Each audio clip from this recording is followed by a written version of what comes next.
Ready, Steve? I think I'm ready. I've got the recordings started, so I think we're in good shape. We may pick up a little feedback. If we do, I'll handle that. Mr. Chairman, if I might, I'll just quickly go how we accept public comment and get us started. Please, Mr. Neese. So, good evening. This is a virtual meeting for Newtown Township Board of Supervisors. We are tonight accepting public comment in one of 4 ways.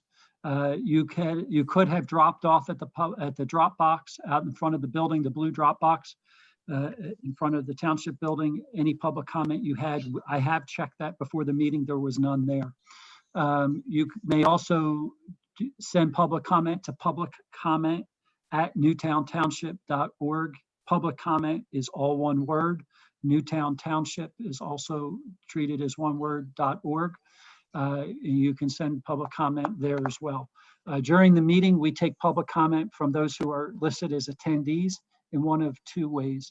If you are on through your computer, you can raise your hand. We will recognize the raised hand during the public comment time. And then secondly, if you have called in by phone, you can raise your hand through the phone. There's an option to do that. If for any reason you have trouble doing that, or if you have trouble raising your hand via the computer, you can do that. You can send us a message at publiccomment@newtowntownship.org. Again, that's publiccomment@newtowntownship.org, all is one word. And we are monitoring that through the meeting. I would make note that the board takes public comment at the beginning of the meeting for items addressed during the meeting, and then again at the end of the meeting for any other general public comment. So we're not taking public comment at the end of each item like we had done in the past. So I just wanted to make sure that everyone was aware of those things. Mr. Chairman. Hey, Steve, John, before you start, Steve, could you send Mike Russo the invite for panelists? I'm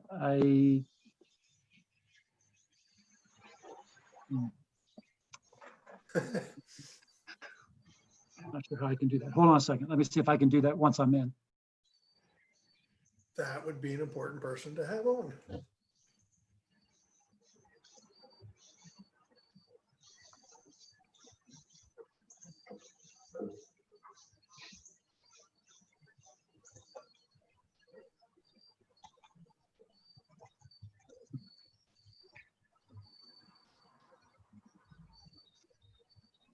I don't think I can get back into the invite to send it that way to him. If he, I have my separate computer. I can send it to him. I do you just have a forwarded separate one out there? also. If you could do that, that would be great. Or Okay. he can sign on just like the public and I can promote him to a panelist. Yeah, I just forwarded him the invite also.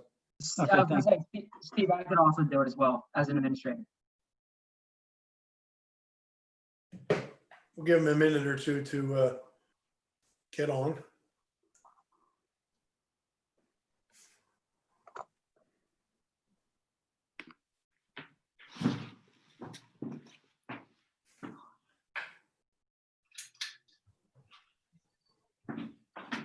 Oh, I think he's on.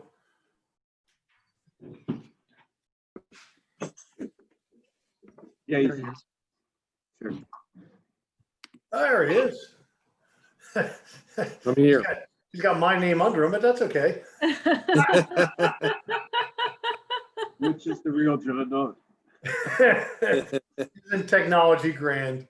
It's Thank you. better than everybody, Tina for- Roberts, right? At least. Or Eileen Nelson, yeah. All right, thank you, everybody, for your patience. I'd like to call the meeting to order. Mr. Neese, will you please call the roll?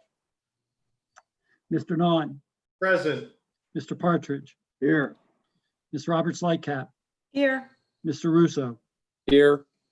Mr. Altieri. Here. Your manager. And I'm looking.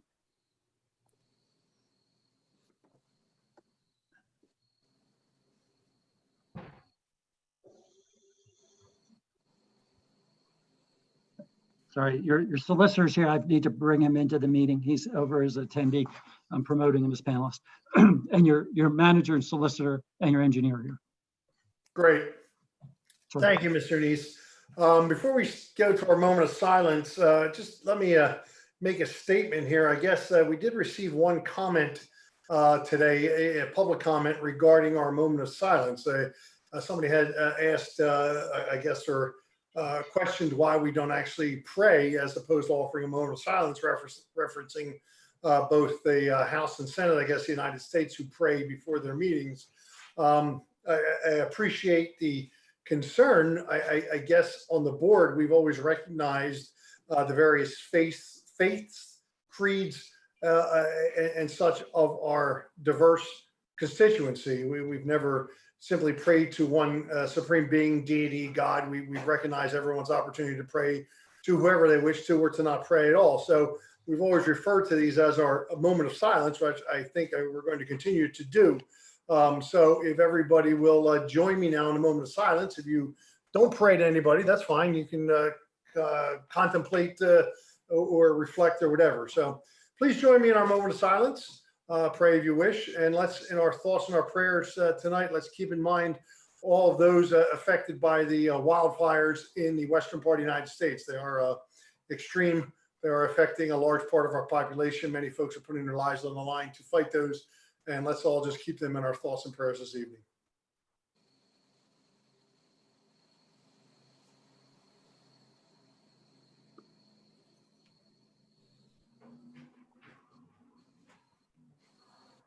All right, thank you very much. The board was in executive session prior to this meeting to discuss a personal matter and two potential legal matters. So with that, we have before us this evening's agenda. I'll entertain a motion to approve the agenda as written or in consideration of any changes. Make a motion to approve the agenda as presented. Is there a second? Second. Motion is made by Supervisor Altieri, seconded by Supervisor Roberts Lightcap to approve this evening's agenda as written. Any further questions from members of the board? Seeing none, all those in favor, please signify by saying aye. Aye. Any opposed? Motion carries unanimously. Next, under public comment, we received a number of public comments from folks all related to the ballot box, the ballot box license that we're considering under new business. This is on behalf of the county, the election, obviously. The receipt of those comments are so noted. All the members of the board have received those comments and are we'll take them under consideration. Are there any other comments, as Mr. Neese had stated, for agenda items? If there are from any of our attendees right now, please raise your hand and be recognized. We'll get to you. Aside from that, we will move on.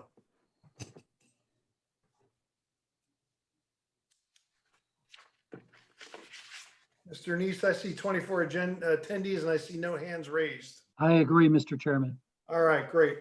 We will move on then. Next on the agenda, minutes. These are the minutes from the August 10th, 2020 meeting. I'll entertain a motion from to approve the minutes as written or consideration of any changes.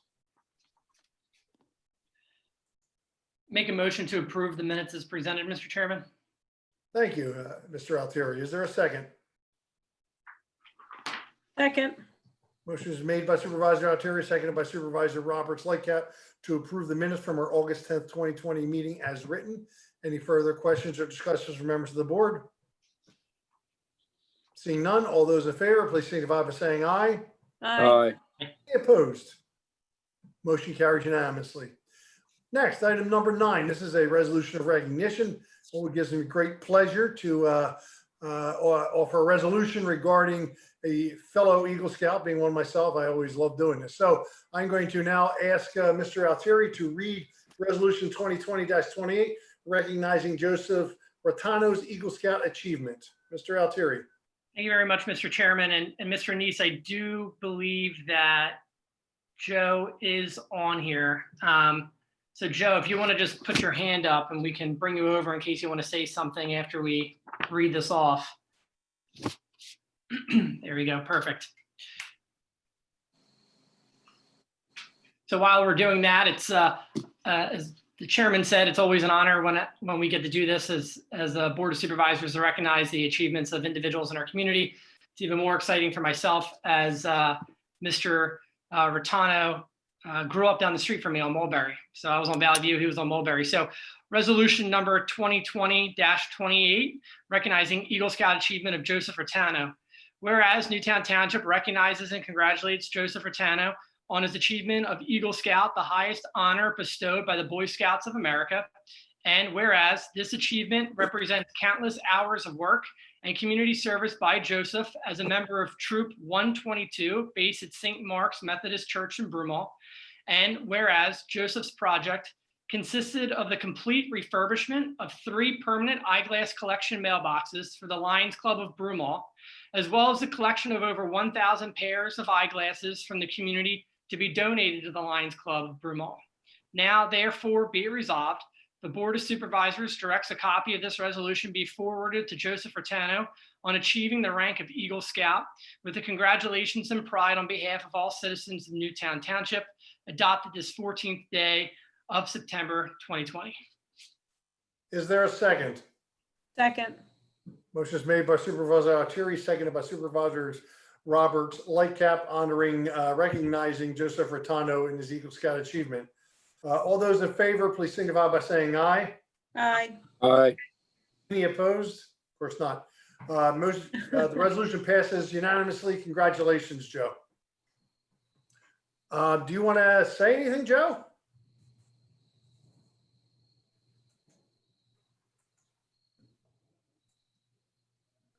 He's You're still- muted. You're muted, Joe. There he goes. Nope. Oh, he's Joe.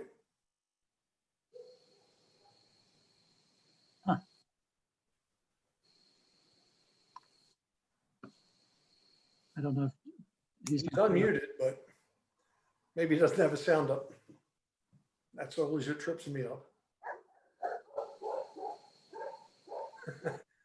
It's not showing him as muted.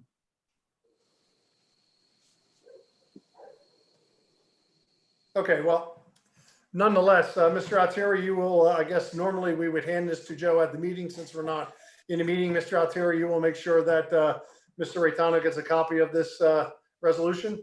I will make sure that it gets signed by everyone and I will be dropping it off. I should also mention that Joe is a freshman this year at Temple. I think that the semester got cut a little short, but your community is proud of you nonetheless, and we're excited to see the continued success that you're going to have here, Joe. So congratulations again. Well done, Joe. And since you're at Temple, make sure you take my class. All right, we're going to move on. Next, we have on the agenda a budget presentation regarding the 2021 fixed costs. I can turn it over to Mr. Neese or Mr. Lafayette. Rich, I'm going to let you share your screen. Or As I don't have the budget up on my screen at the moment. I thought we were going to share from yours. all right, apologize.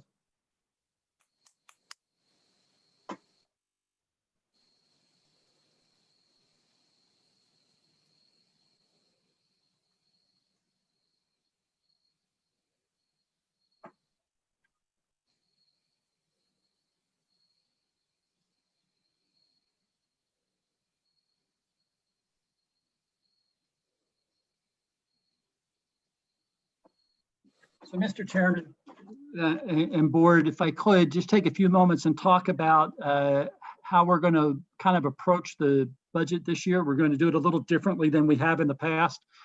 As you know, in the past, we've normally looked at capital expenditures, then we looked at personnel expenditures, and then we would look at operating expenses, put it all together, and that would be your budget. And we would do everything by department and go through that way. We felt that based on all that's going on with COVID and everything that's been happening throughout the year, we may want to take a different look, not being sure where our revenues are going to hit exactly for 2021. We felt it was best to kind of take a look and say, what are the expenses that are kind of set that we have very little control over or any control over at all? And then where then we'll present the other budgeted items more along the lines of the strategic plan, specifically as we move forward. So tonight we're going to look pretty much at anything that's fixed. And when I say that, it's there's two assumptions we're making. When we look at set fixed, those things are set already. They're either contractual that we have no choice of right now. We must go ahead and follow through. And we'll give you some examples of those as we go through tonight.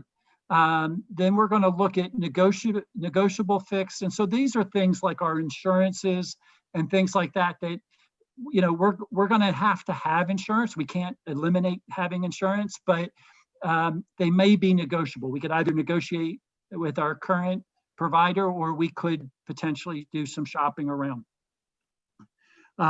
Then the next two we're going to look at is making the assumption that we make no changes in personnel. Then we've got uniform fixed and non-uniform fixed as where we're headed. So understanding that the board does have leeway and has, can make other decisions there, but we're going to be looking at fixed in one of those four areas this evening, and just give you an idea of where the budget sits with those. And then as we do other presentations over the next couple meetings, we'll get more into, but not only revenues, but also the operating expenses that we have a little bit more, I'm using the word play with, but a little bit more discretion about, if that's the best word for it, but looking at that. So, Rich, if you want to go through the categories, please. Oh, I'm sorry. It helps if your mic's not muted. So in the past, we've always broken down the budget by these following categories. The board actually has included in their packet a line item budget if they would like to reference that as well. But to go through these, there's your personnel. These are your training, your association dues, things along those lines. Your admin expenses are exactly what they sound like. They're the normal things that an admin department would need. Operating is a little bit more broad. You have your gasoline, your insurances, equipment maintenance, things along those lines. Contracted services, these are things that we actually use third parties and we're under contract for. And lastly, our facility expenses, which is taking care of our property as well as other properties we own throughout the township. So the first category we're going to start out with is set fixed. As Steve mentioned before, these are the things that we are contractually obligated to do. So as you'll see in the first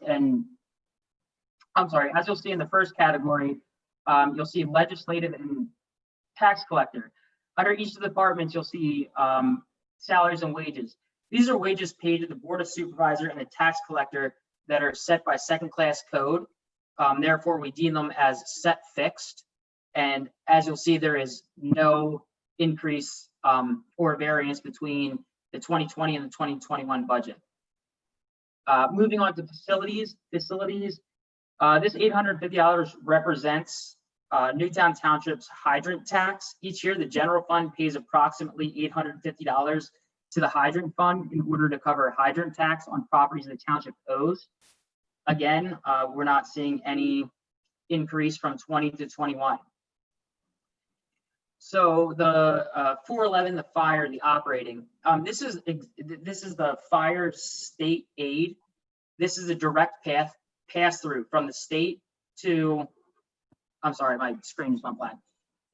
It goes directly from the state to the fire company. So even though if the number changes from 150 to 160, we will claim $150 or $160 in revenues, and then also $150 or $60 in expenses. So this is actually budget neutral. Whatever we get from the state, we pass right along. The next category you're going to see is recycling. There's a proposed increase of $9,828. This increase comes from the recycling contract that was approved by the board in June. Since the contract is set for 2021, the budget is considered fixed. This expense will move from the category of set fixed to negotiable fixed once the contract is up for renewal. As you'll see, there is a $513,000 increase in debt. This is actually attributed to two different things. The first is the 2020 road program borrowing, and the second is the 2020 fire truck borrowing. When taking out the 2020 road program borrowing, we are aware that there's actually going to be a year where we're paying on the 2016 road program and the new 2017 road program loans. Currently, the 2016 road program is being paid out of liquid fuels dollars and not allocated in the general fund. We currently have one more year of payments on the 2016 road program notes. Once the 2016 road program notes are paid off, we will move this 2020 road program debt payment from the general fund to the liquid fuels fund in the 2022 budget. So with that being said, since this is a one-time payment, we would make the suggestion that this payment actually comes from fund balance in 2021. In addition, we only have about a $10,000 interest payment in 2021 for the fire truck. So that will be something we need to really look forward in the 2022 budget in building the principal payment as well in the 2022 budget. Last but not least, we have our pensions. Our pensions are set by our MMOs, and according to the information we got from our pension management team, our pensions are going to go up about $41,397, and that is including the police as well as non-uniform pension.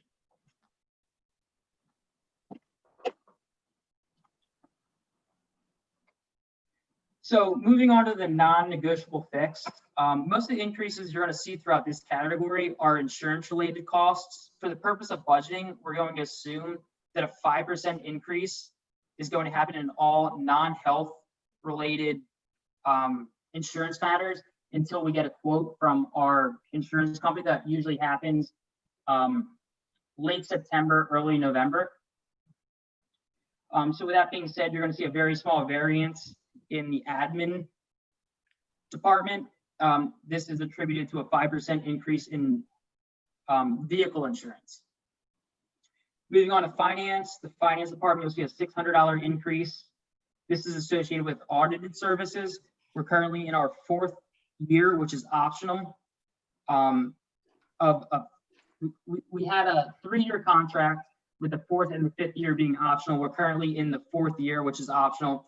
Next year we can go out if we would like to, but we will see a $600 increase in audited services next year.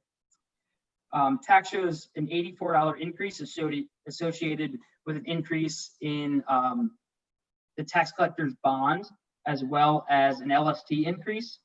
As the township collects more LST tax, the Keystone Group charges become greater. This is a line item we're actually going to keep on a close eye with the pandemic. If this number goes up, if this number goes down because of the pandemic, we will also reduce this as well. Next, you'll see a decrease in IT related expenses. Last year, we were budgeting for live streaming the Board of Supervisors meeting. After the purchase of the software, it became apparent that we did not need all of the software that we originally quoted that we were going to need. Therefore, we recommend reducing the budget by approximately $9,000 because we believe that we can achieve the same outcome without the products that were trying to be sold to us last year. Lastly, you'll see facilities. We've now been in our newly renovated and newly constructed building for a few years, so we have some comparative history. This is a $500 reduction in natural gas Just looking on history, since we've been in the new buildings, we feel comfortable with reducing it about $500. So moving on to police is being increased about approximately $2,200. This is a direct increase based on their liability and vehicle insurance, with a slight increase in their software programs as well. So codes and public works, you'll see a $78 and a $748 increase. These are the only increase you'll see in here is the 5% increase in insurances that we talked about before. Traffic signals shows no increases as this is under contract. And parks. Parks is showing an increase of about $20,000 due to two factors. The mowing contract is up after 5 years. It's up for bid. Looking back on the other bids received, the current vendor is well under the other bidders. Therefore, we want to prepare if bids come in higher than expected. The second factor is that there are additional areas such as the Meadow Preserve that need to be bid out. We're in the process of getting bids, and this $20,000 is an assumption, and we should get a hard number by the time the 2021 budget is passed. Last but not least, other insurances. I spoke on it a couple times. This is a 5% insurance increase. This is an assumption until we get a hard quote from the insurance company, which will hopefully happen later in this month, if not early October.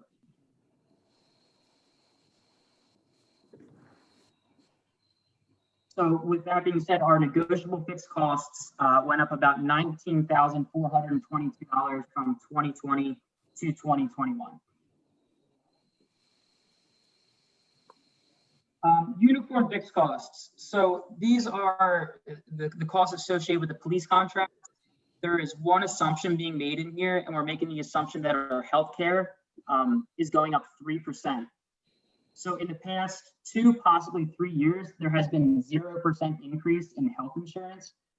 So we are leading to believe that there is going to be an increase in health insurance. So throughout the uniform and non-uniform fixed costs, we're taking into account that there's going to be a 3% healthcare increase. But using the 3% health increase and the 3% contractual increase that is promised to the police in 2021, we're looking at about an $118,000 increase for uniformed officers.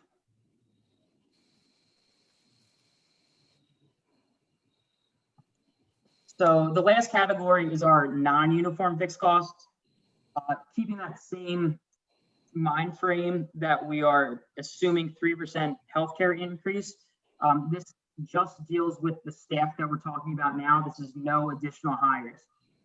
One thing I would like to note is that you will see a large decrease in finance and an increase in administration.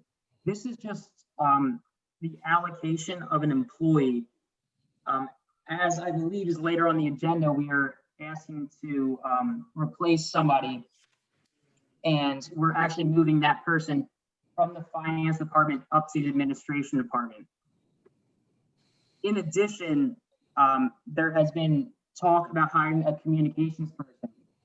This communications person we didn't feel was a fixed cost, so we actually backed them out of the administration budget, and they will be presented during Directive 4, I believe. So although you're seeing a large decrease in the finance department, it's just the allocations of funds, as well as the way we're differentiating the budget from 20 to 2021. If I can interrupt you a second, Rich, are others having a hard time with Rich cutting in and out? Yes, okay. Did anybody have any questions about what he said? I just want to make sure everybody was on the same page, because he cut out quite a bit during that statement. I can start it from the top if you guys would really like me to. I just want to give everybody a chance to ask a question if they had a question. You can hear him fine. Yeah, okay, that's fine. I just wanted to make sure. Go ahead, Rich. All right, so if you could move on to the next slide.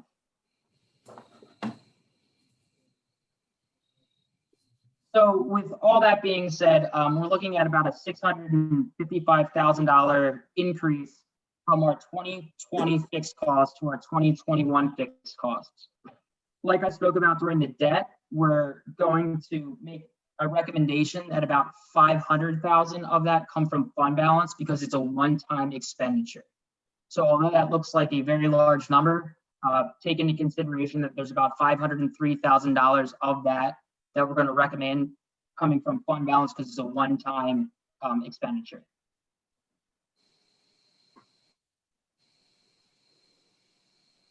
And then just to give a visual, I really wanted to express how much of the budget, we roughly pass about a $10 million budget every year, and 76% of the things that I just went over in the past couple of minutes, or $7.6 million, is actually what would be considered a fixed cost in one of the four categories, leaving about 2.4 million for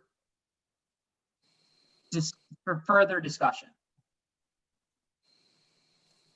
And then I just wanted to break it down into the four categories that I just discussed, as well as the non-fixed. And as you can see, uniform fixed costs, which are associated with police salaries, are the majority of the budget. And just for reference, this was the 2020 budget. I did not put this. This chart is based on the 2020 budget, not the 2021 budget.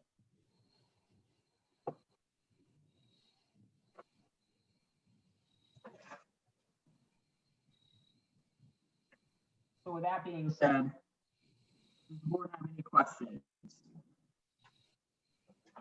Thank you, Rich. Does anybody from the board have any questions for Rich on the presentation? I do have a question, and I don't know whether, and Steve, I'll defer to you on if you want me to bring it up now or if you want me to bring it up under your report, but it has to do with the COVID expenses and the CARES Act and the money that we are not seeing out of the 98 million that was delivered to Delaware County. So do you care if I bring it up now, since this is somewhat budget related, or do you want to wait until it's under your report? I'm fine either way. So just a little bit of by way of background, so everybody understands, where I'm coming from on this. And at the end of this, it's going to be a little bit of money, but the principle is the issue that I have. So obviously, we all know that we are in the midst of this COVID pandemic. And the federal government created the CARES Act, which was money that was given to the states. In this situation, the way that they defined the CARES Act was local governments. The way that local governments were defined under the CARES Act were municipalities or counties with populations of over $500,000. And in a letter dated April 30th from the Delaware County Consortium of Governments, they do a really good job of explaining that this designation precluded all municipalities in Delaware County from directly receiving this portion of the CARES Act funding. Therefore, they were respectfully requesting some insight on the funds, including potential distribution to the municipalities, eligibility requirements, process for requesting funding, and just a set of what the timeframes would be. The county, as I said, has received $98 million in CARES Act money. The Pennsylvania Emergency Management Department has said consistently that they are the last resort as it applies to COVID reimbursements, right? So we declared a state of emergency in hopes that everything that we purchased related to COVID would then be reimbursed to us either through PEMA or what we now know as the CARES Act. PEMA has said that if you go to them first, you will be automatically denied, and that there's a potential that you're not going to be reconsidered again if you come to us right away without going through what they refer to essentially as the normal processes, right? What other funding sources before you get to PEMA. So right away, as every municipality in Delaware County is looking at this, they would report to the county. Well, the county instead is saying you have to go directly to PEMA to get that money. Now, again, in Newtown Township, it's not that much money. We, and this is an estimate, believe that we have spent around $22,900 $19.52 on COVID-related expenses. And according to Rich's analysis, believes that approximately only 9,000 of that would be eligible for reimbursement, while the remaining 12,976 would be what's considered technology/telework updates. And the reason why that's important is that they are saying that if it was stuff that was required in the normal course of business, such as additional telephones, laptops for your employees, so on and so forth, then that doesn't get covered. And that's the crux of the issue. In addition to us not getting any guidance or our money, right, from the county out of that 98 million, that we're not getting any of that. The issue that I have, and I don't have a problem, I'll go on record with saying this, I don't have a problem with most of the things that the governor did, but he tells us to shut down. We still have a duty to our constituents to have government services be provided. We go out to buy those materials to make sure that we can continue to provide these services. And now we have two industries or two agencies pointing at each other saying, go to them first, and we're still holding the bag. So I guess the question that I have, Steve, and to the board, do we want to send a letter to the county? Do we want to send a letter to our state representative and state senator? I mean, we cannot be the only municipality that's holding the bag on this. And again, it might only be $13,000, but it's still the principle that they have 98 million of our dollars and we're not getting any of that when we complied completely with what the governor and what the county wanted us to do.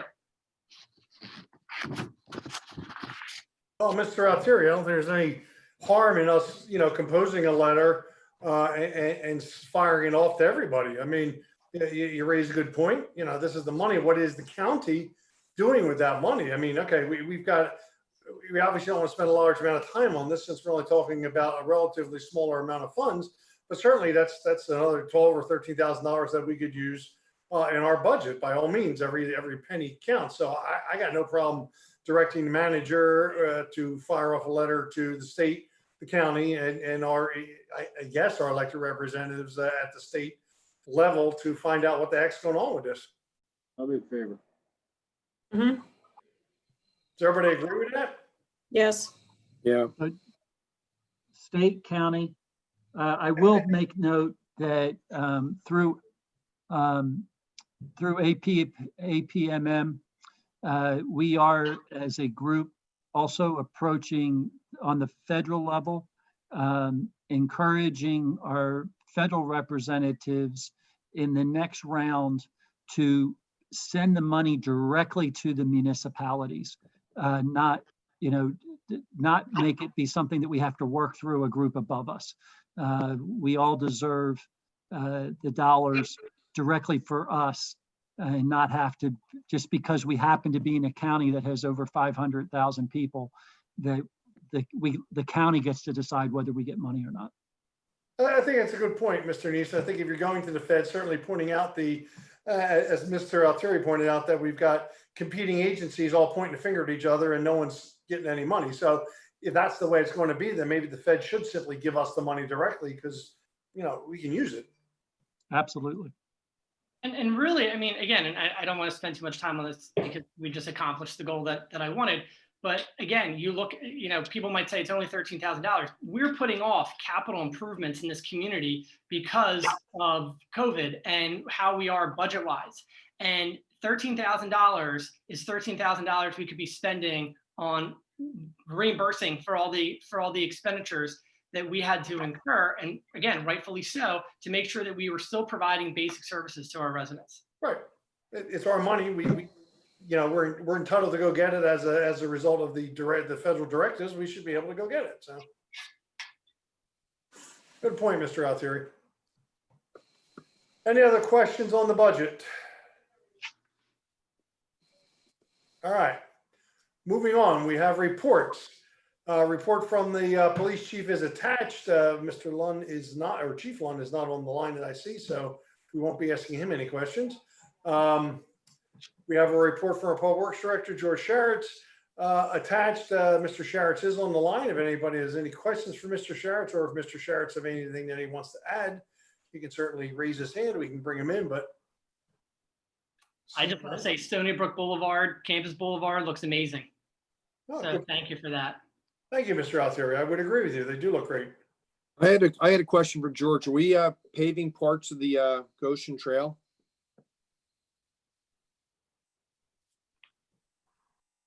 Mr. Nish, you may need to promote Mr. Sharretts in order to. Well, I was looking, he went away on me. Well, there he is. I'm just gonna have it so he can talk right now. Whoops.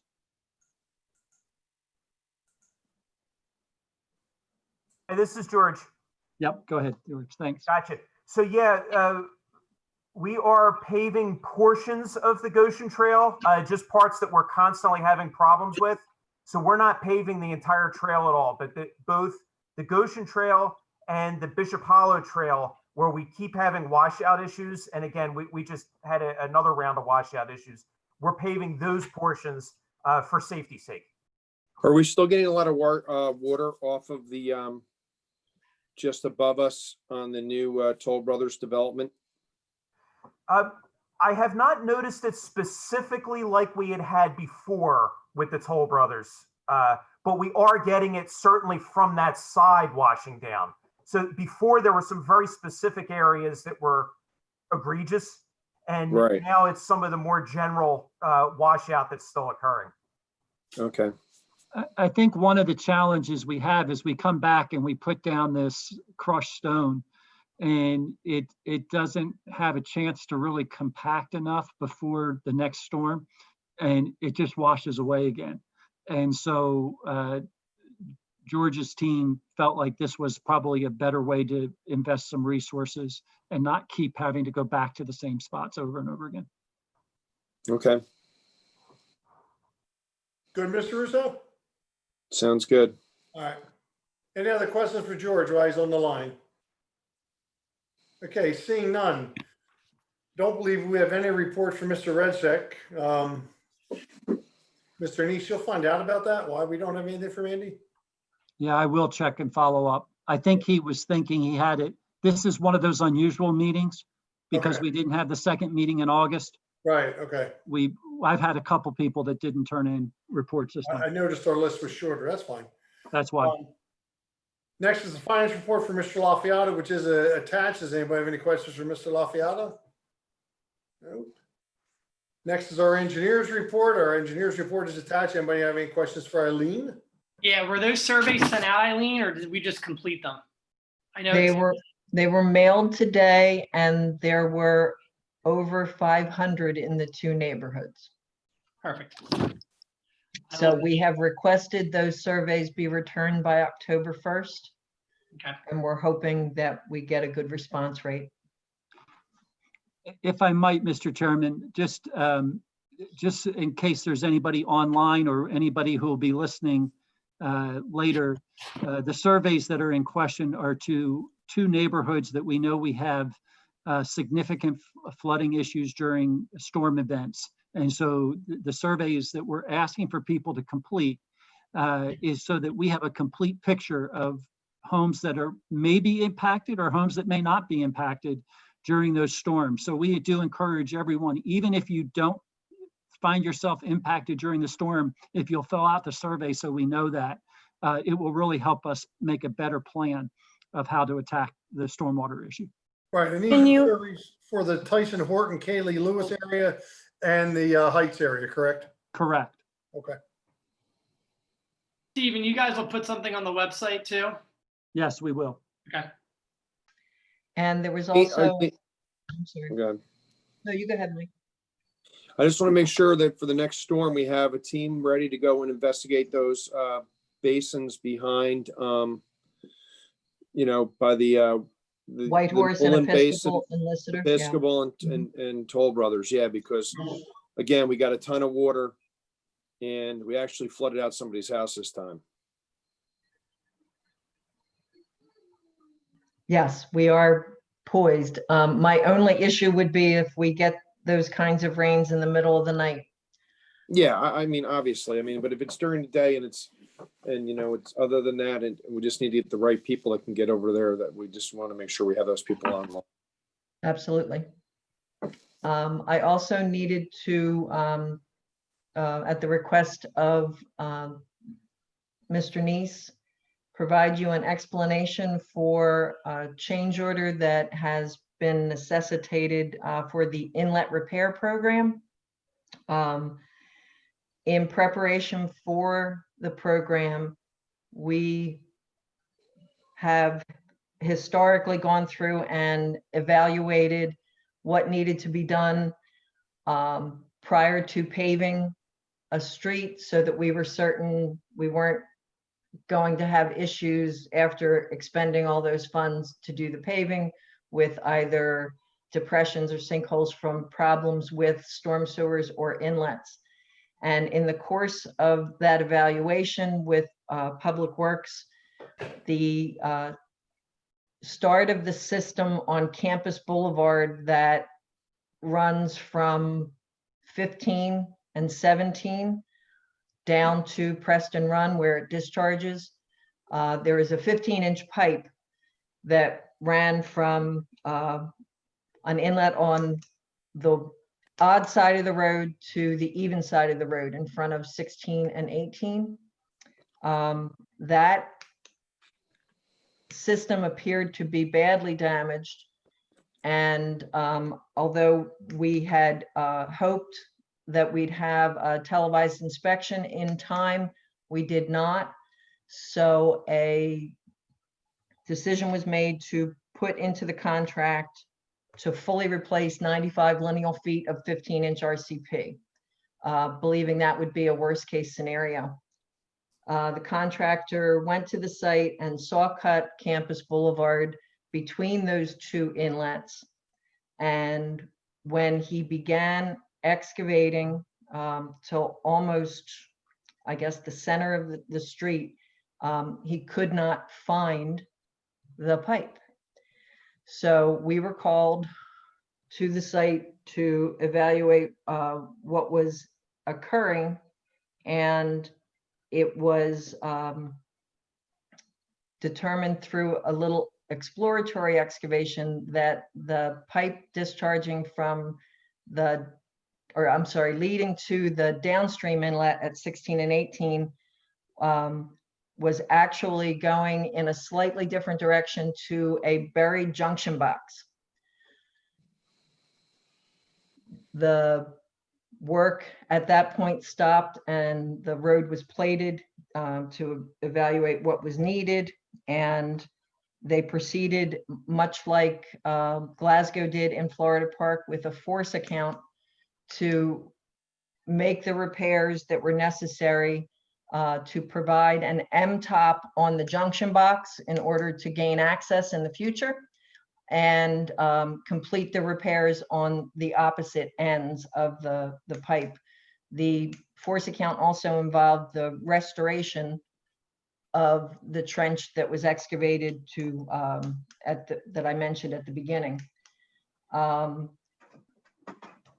In essence, the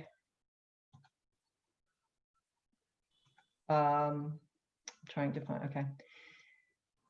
The force account was verified through the review of certified payrolls and inspection reports to total $42,566.74. And with the deduct for $23,465, that was the original bid price for the replacement of the 95 feet of 15-inch pipe. It results in an increase in the contract price of $19,101.74. With respect to other adjustments that were made in the types of repairs on a variety of streets throughout the very large program, we were able to realize a deduction of $6,291 for a total inlet program extra of $12,810.74, which amounts to 4.7% of the contract price. That's pretty good. So I didn't know if anyone had any questions for me about that. We are still in the process of evaluating Glasgow's extra for the Florida Park work. They had given us some numbers that we did a little investigation and pushed back, and we're trying to land at a number which I will hopefully have for everyone at the September 28th meeting. But if you recall, the original estimate they provided for the force account was in the vicinity of 314,000. And we know that that's significantly less with what transpired. So we will have all those numbers wrapped up, but I just wanted to bring you all up to speed on what we were doing. Any questions for Eileen? There's also a pay request on the agenda, Right. which would require, I guess, maybe both the change order for the inlets and the pay request for Glasgow require motions. They will, Yes, they will. yes. We don't have an item on the agenda for the The change Glasgow order. payment. We have Glasgow. We don't have the change orders. That all incorporated into one motion. They would be two separate motions because they're two separate contracts. All right, I don't see any motion on our agenda for the inlet program, only the motion for the road program. Is that something we have to add tonight, or can we put it on the September next agenda? What I was hopeful for was that we would have the pay request because the inlet contract is completed with the exception of a few punch list items. So Can we just add it? I would, If you think we can word something, sure. I can word it in the form of a motion if you want. You would just have to give ability for public to comment since that wasn't on the agenda previously. Right. So Eileen, why don't you stand in line, compose it as a motion, and when we get to item 16.7 on the agenda, we'll add it as item 16.7A, which after we do the motion for the road program, we can have you recite your motion, and then we can take action and entertain any comments at that time. Will do. Great. Any other questions for Eileen? All right, moving on. Item 11.6, report from our manager, Mr. Neese. Yes, Mr. Chairman, I have a couple items that are on the agenda and a couple items that are not. And so I just want to real quickly, I'd like to address specifically the leaf collection. As you know, we've been working on a plan, and George's team has actually come up with a good plan. I have gotten it this afternoon and I failed to get it out to you. I will get it out to you after the meeting, but there are two things I want to talk about the plan, just so that you have them. One is that we believe that we can do a full one time through the township, safely practicing our social distancing collection of leaves. But this means that we will be going one time through the township. And the way this works would be that George has gone through and determined how long it would take to collect each precinct, how many yards that we typically collect in a year. And he has lined out how many days it would take to do that. And so he's prepared to put a schedule together that's approximately 5 weeks to collect all the leaves in the township, with every person getting an email that says, we will be on your road on whatever day it is. The difference between what we've done this year and in past years is that in the past, we've come around and said, in this district, we'll be through anytime during this period of time, and it's usually about a week or two. And then we come back and we do a second collection later in the fall. This year, we will not be doing that. We won't start collecting leaves until later, but we only will have one pass of going around and collecting. As of Friday, we had intended to have a third party come by and do a leaf collection after this if people bagged their leaves. So, we would do a normal collection like we've done in the past, but if for whatever reason you weren't able to do it for the day that we set, we were going to have a third party. Two of the third parties backed out and would not bid. The third party bid and bid a number that would require us to do an RFP.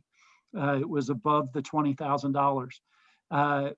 We think that's high, and particularly since we think that most people will not want to put their leaves in bags, that they will work everything they can do to get their leaves out on the day that we're coming by. So our plan that we had really coming into you till today was one, and then based on the fact that we had the responses that we did today, is kind of changed. And so George and his team and I talked briefly this afternoon and believe that one other possibility might exist, that we would offer a place for people to take their bagged leaves to and then collect them at the end of the season. So again, we would only come around one time during the season, and it would be on that day, and we would not come back even if somebody missed it. So if they miss it, they'll have to bag it, and then they would have to bring it to us, or they would have to have their lawn company take care of them. You know, we encourage people as much as possible to mulch leaves back into the yard. That's the best environmental move. But we realize we've got a lot of trees, and so we've got some areas where that's not possible, but at least not all of them. So, but I just wanted to bring that to your attention. We were hoping to have an action item for you tonight. Like I said, we were thinking we might have a quote, but that quote was so high, it would force us, it would force us to go out to an RFP, and we don't think that's wise. What we're hearing is these trash companies, and I think it's COVID related, a couple things are happening. People are actually cleaning out their houses, and so they're having more trash. And then they're more demand. And then the other piece that's there is they're dealing with their own issues related to people getting sick with COVID, which means they don't have the same resources that they've had in the past. So we're kind of backpedaling a little bit right now, but if you would agree to our plan, particularly that we'll be going around one time, George would like to start putting the letter together and the schedule together so that we could get that out to people at least 30 days prior to our first pickup, so that everybody would know the day that we're coming, that we typically pick up leaves with. And hopefully that would give them enough time to schedule their yard service companies that help them, or if they do it themselves, they would know when we're going to arrive ahead of time. And I will forward you the basic proposal that Mr. Sherritt's had. Well, I think this year is a very unique year, and I think people have to understand that we're doing the best to accommodate it, but we have these precautions, and if that's what we have to do, that's what we have to do. And everybody has to try to accommodate the schedule, or they can figure it out on their own. I mean, there's nothing we can do short of that at this point, in my opinion. Well, in addition to COVID, we had, I guess the public works guys came out twice or three times to clean up storm debris. Yes. Right. Right, Stephen? So Yes. that put a strain on them. Now, when you say bagged, do you mean brown bags, I not do mean bags? biodegradable brown bags, and that'll, if the board's wanting us to look at that as an option, we will write that in the letter that we send out. We really think it ought to be a last resort. We really want people to make sure they get their leaves out when we come through on the day that we're coming by. George has, like I said, his team has really thought this through. We're going to have, unlike what we've had in the past, we would have 4 trucks out with 4 different teams. We will have 4 trucks, but we're only going to have 2 teams. And the truck will get loaded. And while that truck is going and unloading, the rakers will stay and fill the next truck. And so we're going to just kind of keep that just going around and around and around until we get through whatever it is for that day. He's built in a little bit of contingency that if there's a rain day, how he would handle it by coming in on Saturday and or Sunday, if have to be. But you know, we collect a lot of leaves, and so it's really important that homeowners who want this make sure that the week that we send it and say, or the day that we say we're going to be there, that they participate on that day, because we will not be able to go back because the rakers are actually walking the entire day. He's actually doing the walk so that they drop their vehicle off in the morning and they walk until we get back, and then they get back in their vehicle and they go, because we're not allowing more than one person in the truck at a time.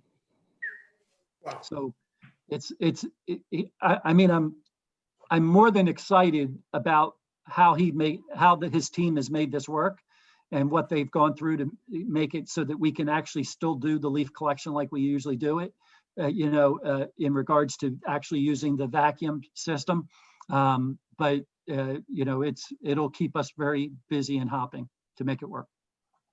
I think Mr. Russo nailed it. I mean, you know, this is 2020. It's a very unique year. There's a lot of things going on here, especially related to COVID. And I think that we can certainly expect the residents this year to at least try to hit the date. I mean, we give them a date and we stay with that date and we post changes to that date on a regular basis because of weather or whatever, then I don't think it's unreasonable to expect the residents to help us meet that date so we can get all these leaves picked up. So, as far as I'm concerned, I think it's a good plan. I think you guys spent a lot of time thinking through it.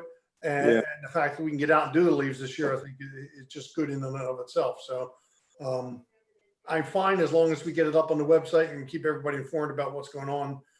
Any other board members have comments on this? Just one other thing. Is there any way that I've seen in other communities where they've posted on the street, just like an orange sign that says, you know, leaf collection this week? I know that's an extra step for everybody, but if there's a way to get like a notice, you know, I'm just thinking out loud. I don't know how that works. I mean, the fact that these guys are doing this is pretty incredible. And I guess that just people have to I think they just have to be diligent and know when they're coming. Here's what I would say. If we could find some volunteers to help post them, we might be able to make that happen. I don't know. I don't know that we have the resources in the Public Works Department to make that happen, but we would definitely, you know, we could try to figure out how to get the signs made up for the days that will be on what streets, and maybe we can put it at the beginning and the end of each street so people could see it or something. Or maybe we could, as a community, kind of help spread the word. Yep. Our neighbors, as soon as we find out. Yep. Okay. Thanks. You'll make sure we see the letters and the announcements and you come back to us with the final plan? Yes. Okay. And also in the certain communities within our town have their own associations. We can obviously get them that email and they can put it on their association blast too. Yes. Yeah, a lot of homeowners associations aren't included, but we do have some associations that would be included in the leaf pickup. Yeah. All right, if we've got nothing else on leaves, Mr. Nish, you have at least one other thing there. And then... So we've talked to you about the traffic plan and for traffic signals, and we had said we wanted to go out and do an RFP. George and I started looking for example RFPs, and there were not very many out there that were at the kind of level that we needed them to be to do what we wanted to do. And as we started talking, we found that there were a few engineering firms that actually specialize in this. And so we would like to engage McMahon to run the RFP for us for our traffic signal piece, and do that in relation to, they've actually done one very recently for another township. And so we believe that we can kind of piggyback off of that and make it work. We have reviewed a little bit of what they put out. And I know George is still on the line. I don't recall the exact cost. George, did you have a cost from them? So I didn't have a formal quote until we got some direction from the board, but when I initially asked them about it, they said it would be in the 2,500 to 5,000 range, depending on how extensively they're involved with it. So we'd like to move forward, get a formal quote, get it back to you on the meeting of the 24th, and then get the process moving along as quickly as possible. Interestingly enough, the traffic team that we're using now, the group we're using now, we've just continued them on a month-to-month basis. And as George has shared with me, if anything can break on the system, it's broken since we've gone to this. And so we'd like to get this moving as quickly as possible, but we really do feel like this is the best way to move forward with this. You don't need a formal vote from us at this point, just a nod of the head. Just as long as you're okay with us bringing you a formal quote back at the next meeting, we'll do that and explain to you how the process is going to work. Everybody good with that? Yes. Okay. All right. I have two more things. One is more of an FYI, but also just to kind of make sure everybody in the community is aware. The board, I think, has been aware that Earls Lake Dam is part of a DEP program to be breached, and we're working with Radnor and making sure that all of that's done accordingly of what we think is best. And so I just wanted, the board to be aware of that, but more that the public was aware that the township is aware that they're moving in that direction. My understanding is that there's a deadline from DEP to get the Giants are winning. dam drained, and that deadline is, I believe, the end of October. So there will be moving soon. So if people start seeing things, yes, the township's aware, and we are working with not only the engineer from the homeowners association who's doing that green country, but we're also going to be working with DEP to make sure it's done in a way that's beneficial, or at least in what we would expect to be done as a township. The last thing I have is on the Meadow Preserve. We've kind of gone back and forth, I think over time, related to how we were going to provide access to the Meadow Preserve. And one of the things that your solicitor and staff have talked about is that, maybe it's time for us to move forward with a condemnation to guarantee that we would have that in play. So what I'm looking for tonight is direction for us to go out and get what we would need to be able to do that, and then be able to bring back a full plan to you. Absolutely. Yeah, I think it's high time we need to do something with this and get moving on this. So yeah, whatever, come back to us with a plan so we can authorize it and move forward. Okay. Everybody good with that? Yes. Super.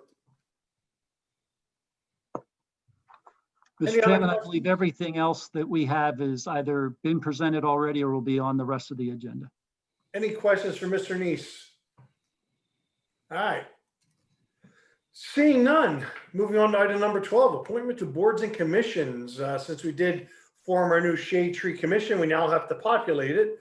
So tonight we are going to add the 5 members to the Shade Tree Commission. And I think either Mr. Altieri or Ms. Lightcap are going to assist us in filling in the blanks under item 12.1. So whichever one who wants to take it away, go ahead. Tina, I have them up. Do you want me to do it? That's fine, Leonard.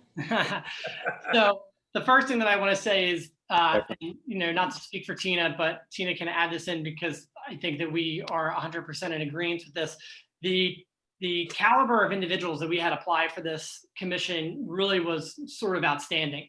And so, as the chairman noted, we have 5 individuals that we need to appoint. They will be staggered terms. So out of, no real order, it'll be 5, 4, 3, 2, 1. Once that 1-year term expires, they will then come up to the board again, and that'll then turn into a 5-year spot. So that's how that'll work in terms of the staggering. So I'm going to name each person, what year we're giving them or what term we're giving them, and just a quick thing about them. Because again, the caliber of individuals who have applied to this is really a positive for this township. And as Supervisor Roberts Lightcap will say, we told all these individuals that they're going to create this foundation. They're going to move forward with what the Shade Tree Commission is going to look like for the next 40, 50 years. And since we're talking of trees, Supervisor Roberts Lightcap has dubbed them the young saplings. So we're very excited to announce that these individuals. So the first one, for a 5-year term expiring on December 31st, 2025, will be Carol E. Wagner. Carol is a horticulturalist, and since 1988 has been the staff horticulturalist at Haverford College. So she will be the 5-year term. Going on to the 4-year term expiring 12/31/24 is Robert Vanicolo. He is an arborist, a certified arborist through the International Society of Arboriculture. He is a owner of Vanicola Landscaping and Tree Service. So not only does he have the arborist background, but he also has a practical background in terms of a tree company. For the third 3-year term expiring on December 31st, 2023, we have Tom Tomasco. Tom is a 1988 graduate of Villanova University, and for the last 30 years has been successfully operating his own business, which is also a tree company, Tomasco Landscaping Incorporated. For the 2-year term expiring on December 31st, 2020 is Mr. John Rice. John is a retired HR executive, but he is a former member of the Lower Merion Shade Tree Commission, and since 2007 has been the chair of the grounds committee at Appleford. And for those of you like myself who did not know what that is, Appleford is a 24-acre estate in Villanova, and they can do all that entire grounds. All of that is done by volunteers. The last one for a 1-year term expiring December 31st, 2021 is Patricia Lynn Adams. Patricia, or Tricia as she goes by, is actually a fish and wildlife biologist in the Department of Interior in the United States Fish and Wildlife Service. So those are the 5 names that we have. I do just want to say, for the individuals who applied, I keep repeating this, it was very high caliber of individuals. I asked those who did not get nominated tonight to please continue to look at the township website, continue to look at the various Facebook community forums where I will be posting other vacancies that come up. And if you did not get it this time, to please consider, applying for another position. A little bit of a true story that we had is an individual applied back in December for the EAC. He was not successful. And then we had a vacancy that occurred mid-year, and he was interviewed and then was appointed to it. So just because you didn't make it this time doesn't mean that you're not going to, potentially make it the next time. So, Mr. Chairman, I will take all that as one motion 12.1. Motion's been made by Supervisor Altieri to populate the 5 members for our Shade Tree Commission. Is there a second? Second. Motion was seconded by Supervisor Roberts Lightcap. Any further discussions on the motion? I just want to say thank you to Supervisor Roberts Lightcap for helping to organize these interviews, as well as the Zoom links that she was the one who purposely did. So I appreciate that, as well as Suzanne Valanen from the township, who also helped navigate all these schedules, and for both of them putting up with my extremely corny jokes during the process. They're saints. Seeing no further discussion, all those in favor of the motion, please signify by saying aye. Aye. Any opposed? Motion carries unanimously. Next on the agenda is consider appointing Supervisor Altieri to be the board liaison to the Shade Tree Commission. Would anybody like to offer a motion on that? So moved. Is there a second? Second. Motion is made by Supervisor Roberts Lightcap, seconded by Supervisor Russo, to appoint Supervisor Altieri as the liaison to the Shade Tree Commission. Any further discussions from members of the board? Seeing none, all those in favor, please signify by saying aye. Aye. Any opposed? My wife, Well, she doesn't get a vote. another night out. Motion carries unanimously. Thank you, Mr. Altieri. You did an exceptional job with that. You had a lot to handle there. I appreciate it. Item 12.3 is zoning hearing board. Myself, Mr. Russo, and Mr. Partridge interviewed the 3 applicants that we had for the 2 positions on the zoning hearing board. So I'd like to make a motion that number 1 for the expired term ending 12/31/2022, that we appoint Ed Beers. Ed lives on Elgin Road. He has experience with housing and building houses and being a contractor. Secondly, for the 1 unexpired term ending 12/31/2023, I'd like to nominate Joe Silk. Joe is a Naval Academy graduate, familiar with construction and maintenance. And I think the 2 gentlemen on that board will bring some additional professionalism to the board. And that is my motion. Is there a second? I'll second it. Motion was made by myself, seconded by Supervisor Russo, to appoint the 2 individuals noted to the zoning hearing board.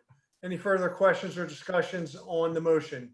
The only thing I want to add is, in addition to Joe being a Naval Academy graduate, both of these individuals are people who have backgrounds in either construction or land use, in just their own personal backgrounds.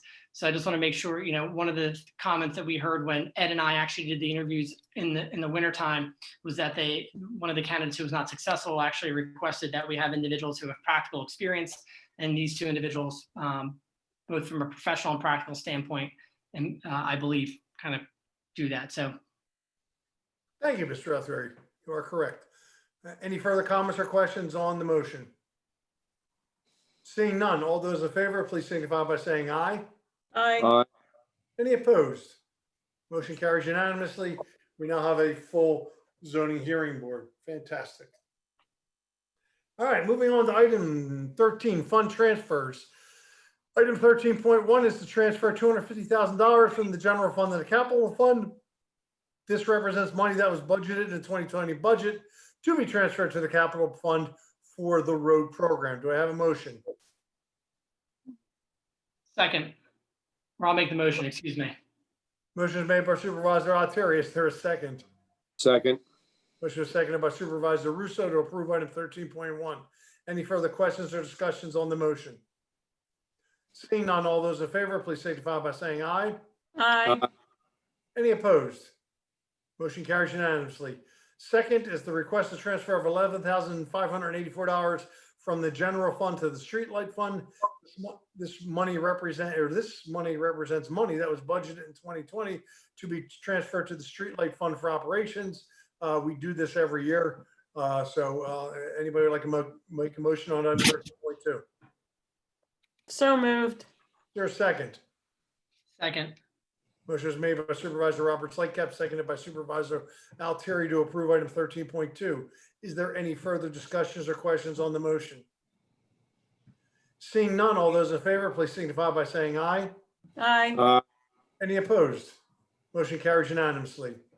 Item 14.1, considering the $2,346.50 escrow release payment to Kevin Carew at 3907 Dutton Farm Road for a completed grading project. so moved. Is there a second? Second. Second. Motion is made by Supervisor Altieri, seconded by Supervisor Roberts Lightcap to approve item 14.1. Any further questions or discussions on the motion? Seeing none, all those in favor, please signify by saying aye. Aye. Any opposed? Motion carries. Item 14.2, consider approving the $175,000 payment to the Newtown Township Fire Company for the second and final payment for the purchase of the open space located at Sawmill Road and Route 252. So moved. Is there a second? Second. Motion was made by Supervisor Altieri, seconded by Supervisor Roberts Lightcap to approve item 14.2. Any further questions or discussions on the motion? I have a question. So is this then, will we get title to this property now? How does it, when's closing? When would we get title?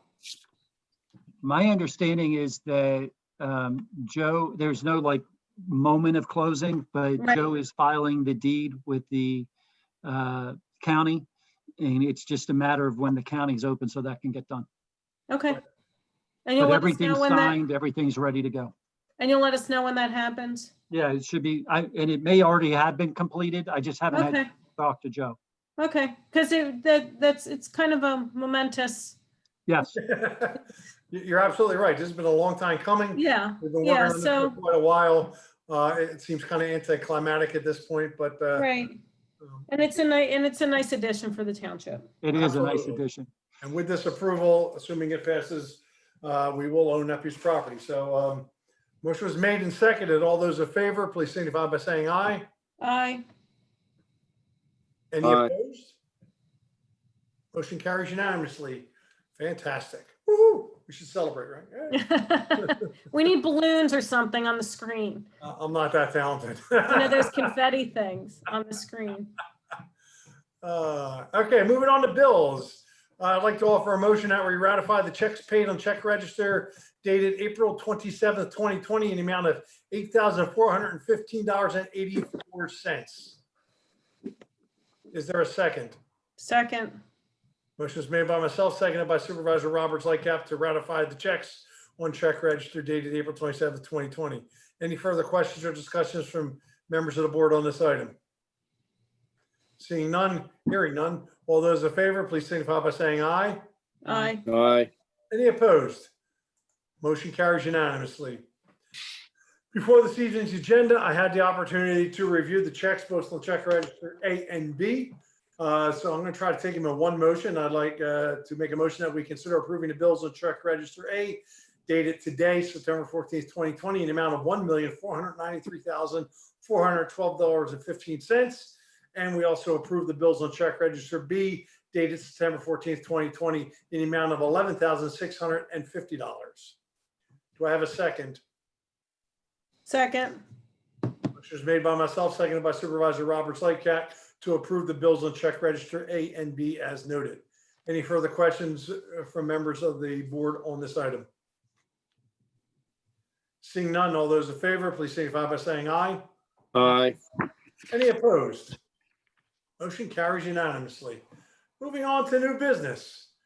Item 16.1, consider appointing Nick Schlegel to the full-time administrative/finance support position at a rate of $21.50 per hour. Mr. Neese, you want to shed some light on this? So as you know, we had a retirement earlier in the year or the early part of summer. And we've gone out and started looking. I don't recall the total number of applicants we had, but we went back through, Rich and Suzanne looked at each one of those and did quite a few interviews, narrowed it down to their top 3 choices. I interviewed with the top 3, as well as both of them still being in the room.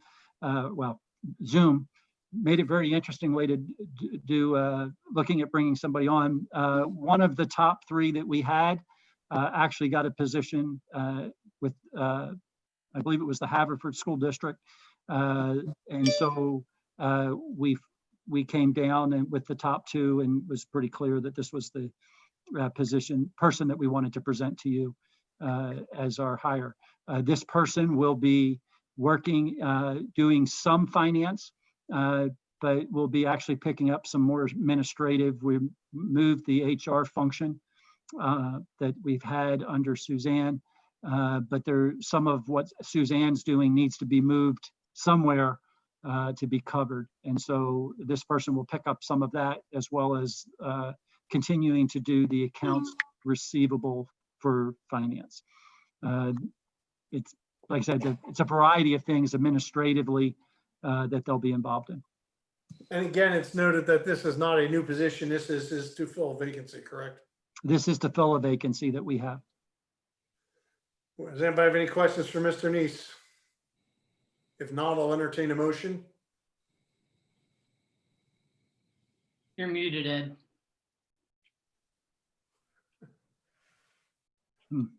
Anybody?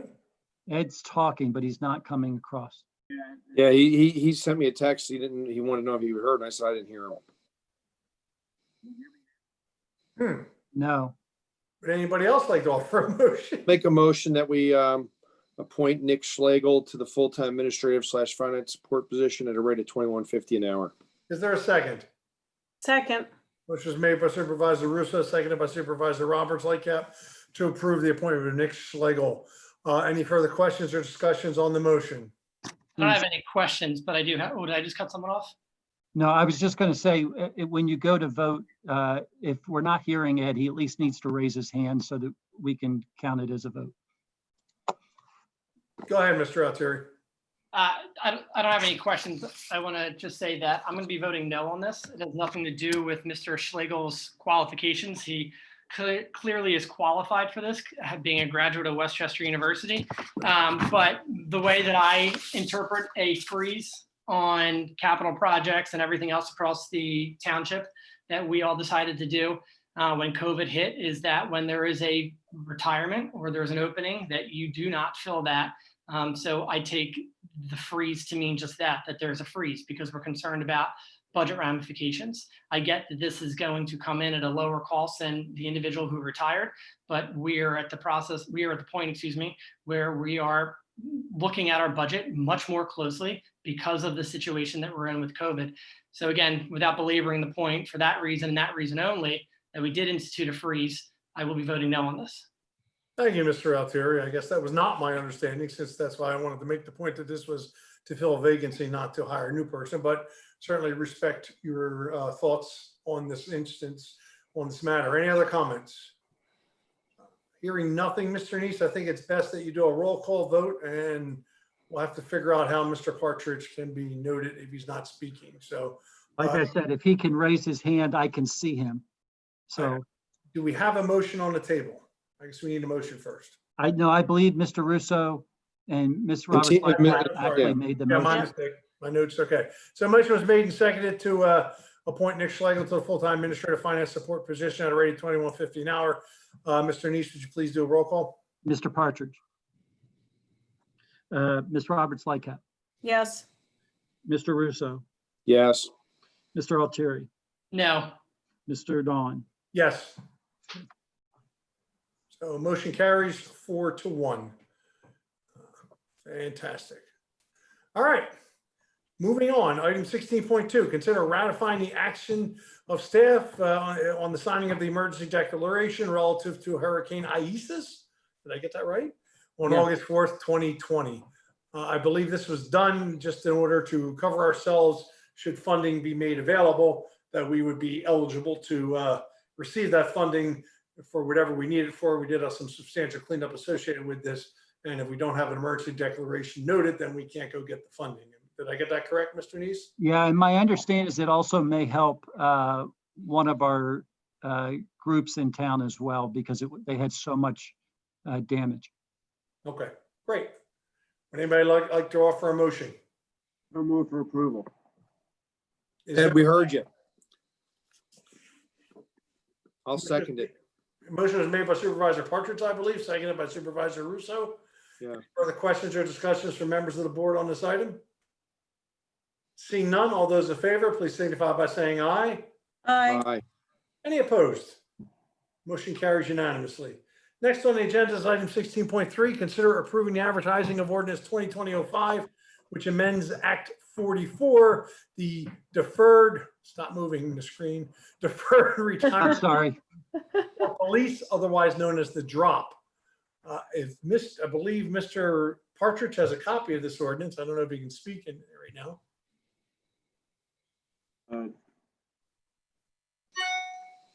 I do not, John. No, you do not. All right. Would anyone else like to read this ordinance? So this is just an authorization to advertise. I don't know that you need to read it in because you're not approving it as an ordinance. Just authorizing advertisement. All right. You are authorizing advertisement. The one thing, Okay. I'll make a motion to advertise. Is there I a second second? it. Motion is made by Second. Supervisor Partridge, seconded by Supervisor Russo to approve the drop ordinance 2020-05 for our police department. Any further questions on the motion? I just request that when we do go to vote on it, since it's 7 pages, that Supervisor Partridge reads the entire 7 pages into the record. Nice guy there. Okay. Only condition of approval for me. Usually do anyway. Funny guy. All right, given that, Everybody's all those in comedian. favor, please signify by saying aye. Aye. Aye. Any opposed? Motion carries unanimously. Item 16.4, discuss ordinance 2020-06, which is the volunteer fire tax abatement. Mr. Neese. Yeah, so I think we've talked about this before and we looked into it, and then the fire company and I shared some information back and forth, and it's been a while. And so I wanted to put it back before you because I think actually some of the board members have even changed. So there was a bill passed several years back that would allow volunteer fire companies to be have some abatement of their real estate tax if they served some amount of time within the organization, the firehouse organization. And so it's not limited just to firefighters, but it would also include the volunteers that do, make sure all the background runs, the people that are serve on the board and things like that. But they do have to commit a certain number of hours to the fire department to make it work. And the recommendation coming back from the fire department is that they would have to complete at least 80 hours. 10 of those hours would need to be a part of fundraising and community events, and they give a definition of that. And so what I'm looking for is one, with those 80 hours and that 10, does that seem reasonable to the board? And in the abatement, are we looking at 100% abatement of their, and by the way, the part of the tax that can be abated, you only have authority over the township portion. And so it can only be the township portion. So I want to be very clear. They would still have to pay their county taxes. They would still have to pay their school district taxes. This relates just to the portion of their property tax that's related to the township, what they pay the township. And so it's based on the fact that they're providing a service to the township. If we didn't have volunteers, we would be paying for this. We'd be paying firefighters to be a part of who we are. And just when you looked at our budget earlier tonight and you saw how big of a piece of a pie the police salaries were, we would be looking at a very similar number for the fire company. So I just wanted to, say that as we look at this. So this is a good deal for the township, and it's a good deal for them as they serve in the community. But one of the things that we need to do as we put this ordinance together, and I'll work with our solicitor to write it, I just need to make sure that we have the right information from you. And then once we get that, we'll be before you so that you can recommend advertisement. Mr. Neese, we've been working on this, or at least I know you and I have been working on this for probably close to 2 years now. We have been relying on the fire company to give us the information. I mean, I think this is a great idea. It's not unheard of in Pennsylvania, even in the county. There are other municipalities that are doing this now. As you've pointed out, that we're getting a break, if you will, by having these volunteers belong to the fire company and volunteer their time to do so. I mean, as far as the 80 hours go, I guess leaving up to the fire company, that's what they feel that's what they need to get out of their people to qualify for this. I'm perfectly fine with it. As you said, it would only apply to the township tax. As far as I'm concerned, it should be 100% of the tax. I don't think we should be getting into percentages unless we've got a justification as to why. But certainly, I would be in favor of 100% of the tax. And it's understood that we have firefighters that are very active that don't live in our township, and obviously we have no power to waive their taxes of where they live. So we're only waiving it for the firefighters that actually live in Newtown Township, only the Newtown Township piece, and only the part, if they meet the standards as established by the fire company. I would expect that we will establish what deadline the fire company has to get us that list every year to meet the tax abatement. I'm assuming it would be an annual thing based on the past year's service. And I'm sure that we could require the fire company to provide us with their reasoning and their metrics and how these individuals met those metrics so that we can just simply have a record of that. So Yes. that's my thoughts on it. I don't know what other folks feel about this. Now, when you say 80 hours, you mean 80 hours annually, Correct. correct? Yes, that's a volunteering. Right. Okay. And 10 would be fundraising, you said? And they're saying that 10 of that 80 would be for the purposes of, either fundraising or community events. Like, for example, the Santa, Right. when the fire truck goes around and does the Santa event, or if there's something that they're asked to come out and do to support our community, part of that could count towards that. Any other questions, comments from members of the board? Nope. All right, I'll move with the solicitor to move us forward on this. And this will be, we'll have to advertise this just like we did drop, and then we'll have discussions. Correct. So hopefully, with our solicitor within the next month, we'll have it all written up and ready to go. And then we'll get it before you and then have it advertised and hopefully pass sometime in November. Fantastic. Excellent. All right.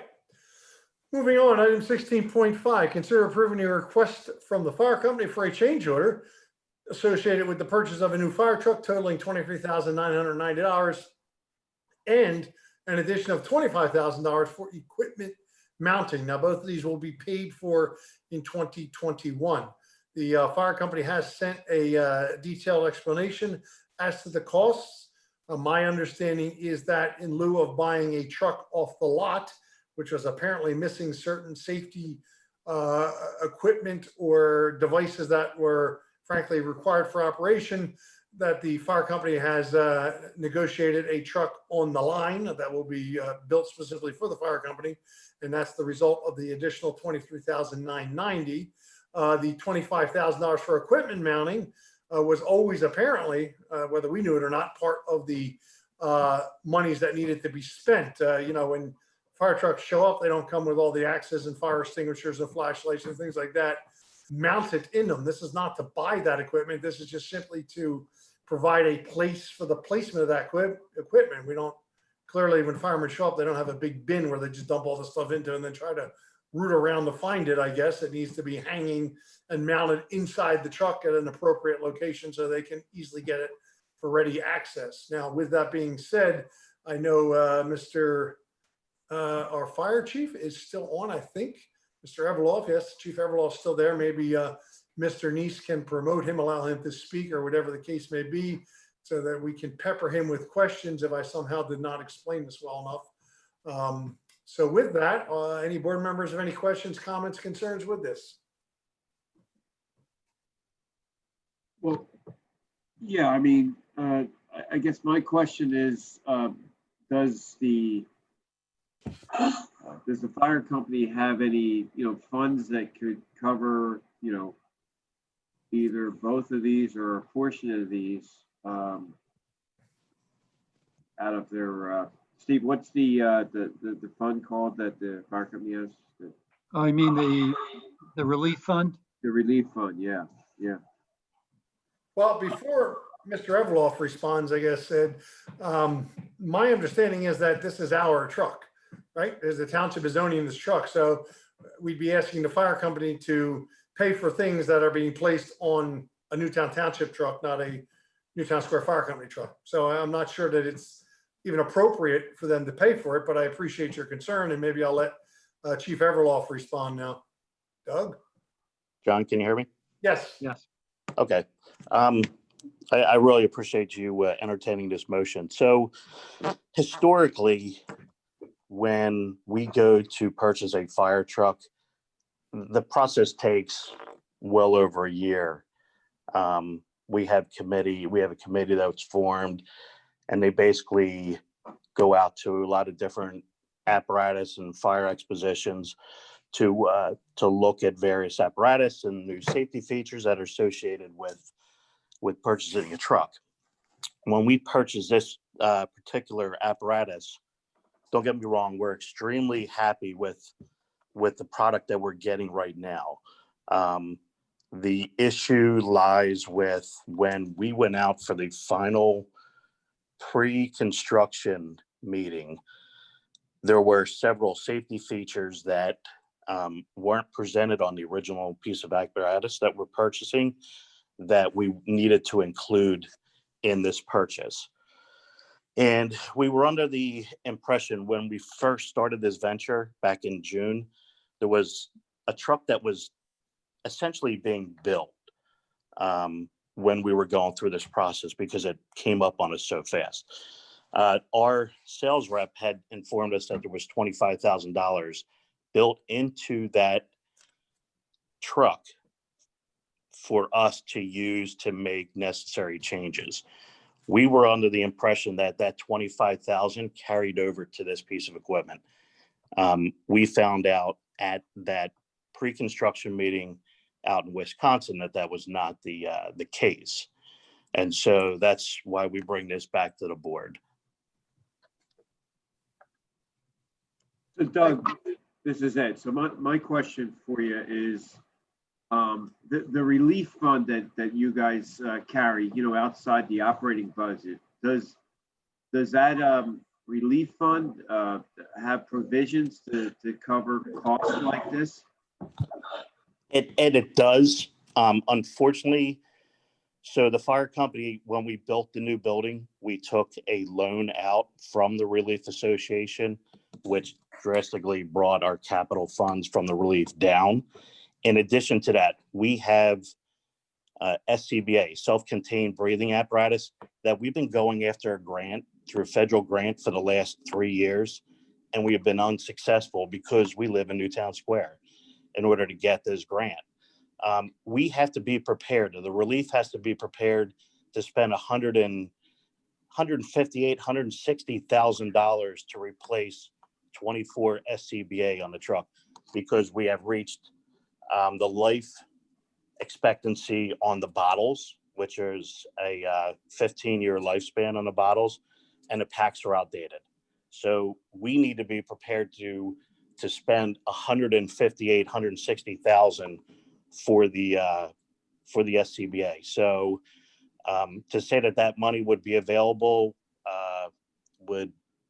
I just can't say it's there. Ed, the $23,990 is about 1% of the cost of the truck. It's a fairly negligible amount. I mean, I understand where you're coming from. I just don't want to get hung up on the 23,000 when you consider the overall price of the truck itself. Yeah, I mean, we were very fortunate. I think when we took advantage of the early payment on the truck, which saved the township, I believe it was close to $37,000, maybe a little bit less. Rich could probably help me out on that figure, but that helped us out a lot, or helped the township out as far as bringing the cost of the truck down. When you go to spec a brand new ladder like we are currently getting, to start from scratch, we're looking at roughly $1.25 million. So up front, we were able to cut a lot of the cost out. Unfortunately, these unforeseen safety expenditures kind of, dropped on our lap, and therefore that's why we're back here at this juncture. Steve, with these two amounts, these are not covered under the loan that we took out? They are not. So this would come out of our capital? Yes, we've already taken a little bit of money out of capital because we didn't borrow the entire amount of the truck when we did it. But this would come out of the capital. Now, Doug, because we thought we were, we agreed to a number, and now we're looking at almost $50,000 more, and it's coming out of the capital. how do we know now that you guys aren't going to come back and say, you know, when the truck's being delivered, oh, well, we're going to need another $20,000. I mean, I understand that you guys build this, you know, it's a little different than normal. Like you build the truck, and this one kind of was presented as built. So I understand that some things could have been missed, but we know that this is the last amount that we're gonna, because, you know, it's tough right now, and we were fortunate that we could get a loan at such a low interest rate, but now we're taking out of our capital reserve. How can we be sure that you guys aren't, that something else isn't going to pop up? I totally appreciate the question. Once we receive approval, the final signature is made on the drawing and the truck goes to construction. So at that point, there is no turning back. There is no making adjustments on the apparatus. It's done. On the $25,000 for the mounting of equipment, we have several different options that we're looking at. 25,000 is probably the worst case scenario. Okay. We're looking at options where there's a firm in the Maryland area that we believe can do it in the $17,000 to $18,000 range. But I didn't want to cut myself short by saying, just putting myself in the same position that I'm at right now, where I would have to come back and say, can we have some more money? I don't like coming to you with my hands open, requesting additional funds. I totally understand, you know, and appreciate everything that you've done for us this year. And I mean, it's unfortunate, but it's kind of where we're at. So the 25 is kind of a budget number? And Yes, 23,990 is a fixed number. that's correct. Okay. Thanks, thanks, Doug. Not a problem. Thank you.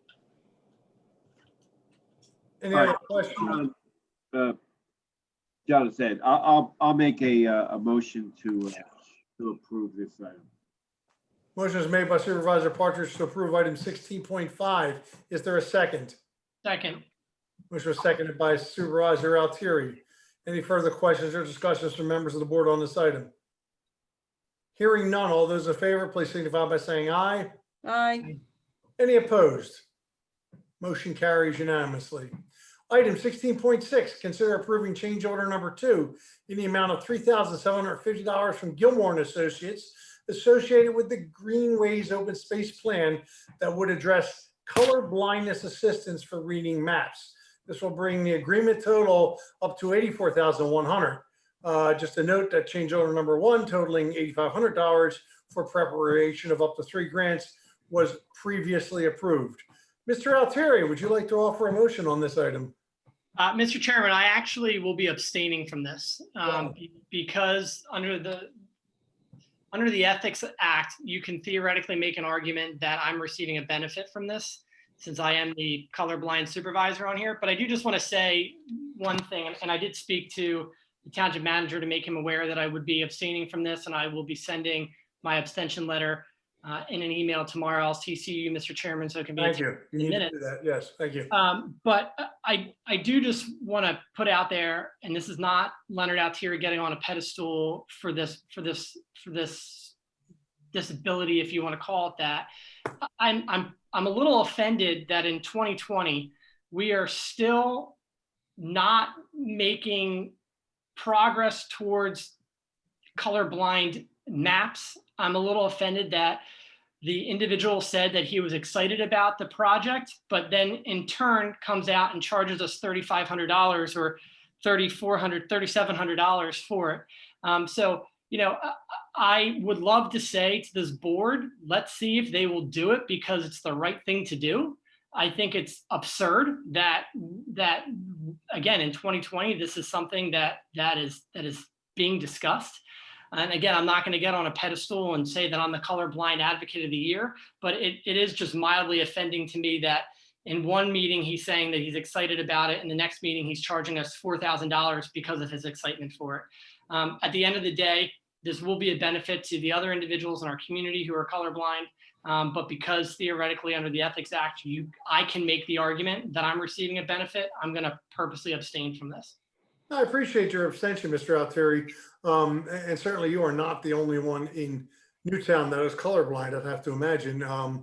You know, you raise a good point. I mean, certainly never thought of it that way, but you know, why isn't this something that we think about? And is it normally included in the price without having to have a separate price for this? I mean, you know, if you think about it, you know, traffic signals are designed the way they are. Red's always on top and green's always on the bottom.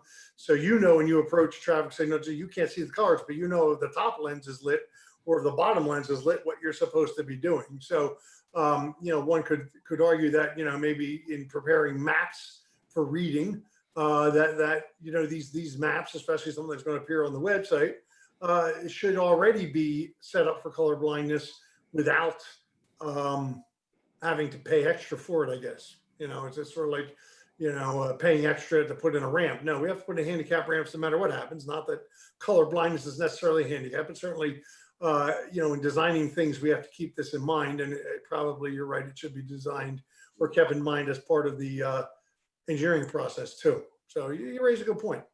I mean, I guess we could go back to Gilmore and direct them to, should have thought about this in the first place, guys, but I don't know if that's the right thing to do at this point. Yeah, and I don't want to be my little crusade right there. I don't want to delay this benefit to the township for Gilmore to finalize the Greenways plan, because it has been something that I know that Bruce Killen and others have been working on for such a long period of time. I just wanted to get, you know, the rationale and then also my thoughts on why I'm abstaining from it. And I think it's good rationale. Not that anything was done wrong this time, but I guess Mr. Neese, in the future, when we are writing RFPs for this type of stuff, maybe this needs to be something that's included in the RFP. I mean, it's certainly something that shouldn't need to be said, but maybe something that we need to identify in the RFP that says, you know, maps should be available, work products should be available, whatever they're creating should be usable by people of all, you know, capabilities, including those that are colorblind, or something to that effect. I've made a note to that already, and going forward, for myself as we go forward, and realize that this is something that's out there that we need to figure out how to address. I think Leonard brings up a good point. And if we do get a motion on the table, I'd ask if we take a roll call vote on this. Can we also make sure that they've covered Braille people, blind people with Braille? I mean, it like Mr. Altieri said, I think it's, you know, 2020, I think you should have everything covered. I mean, I don't want to, again, slow things down either, but I mean, it's kind of an insult to somebody's intelligence that you would think that you wouldn't have that as being one of the things that people have to be covered for when you're doing a map today. Just like if there's a blind individual that goes out to Meadow Preserve, I hope he or she can read the map also, and there's Braille on it. Does this, if we don't move on this $3,700 tonight, does this hold up the finalization of this project? The intent is for them to present at the next meeting.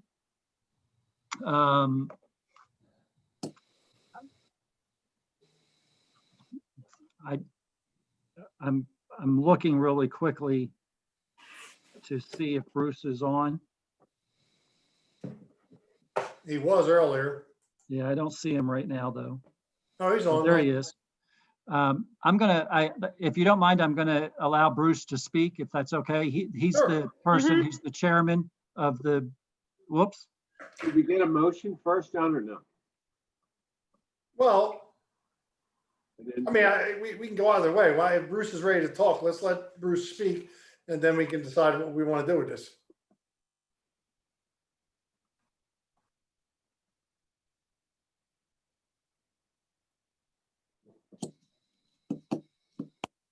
He's still showing his muted.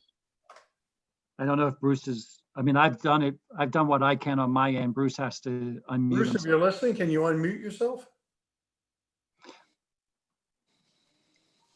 Well, maybe we should make the motion and then just follow up with Bruce, because I don't, like Leonard said, I don't want to hold this thing up. I'm just a little disappointed. I'm just a little disappointed that, like you said, in this day and age, come on. I mean, this should be on a standard thing you would cover on a map. And just so, again, I don't want us to think that this is just Gilmore. This is more widespread than you would think.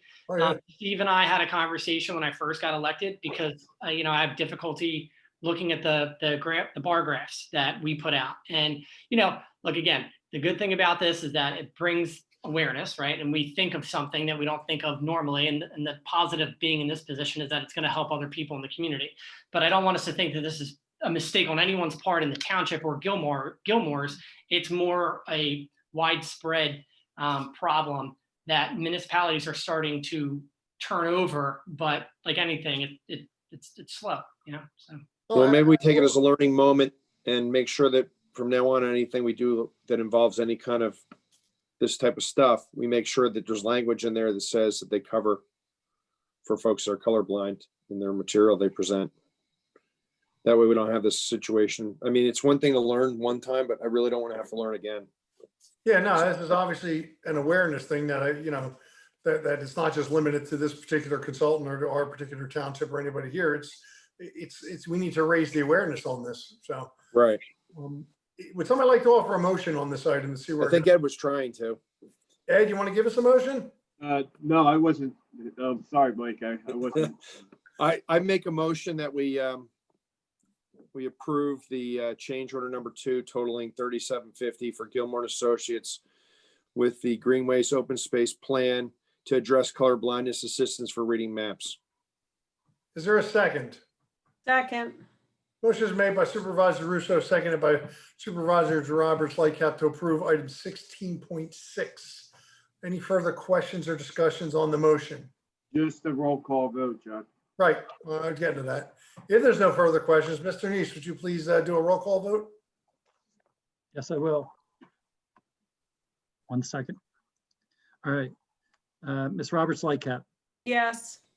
Mr. Russo, Yes. Mr. Altieri, Abstain. Mr. Nawn, Yes.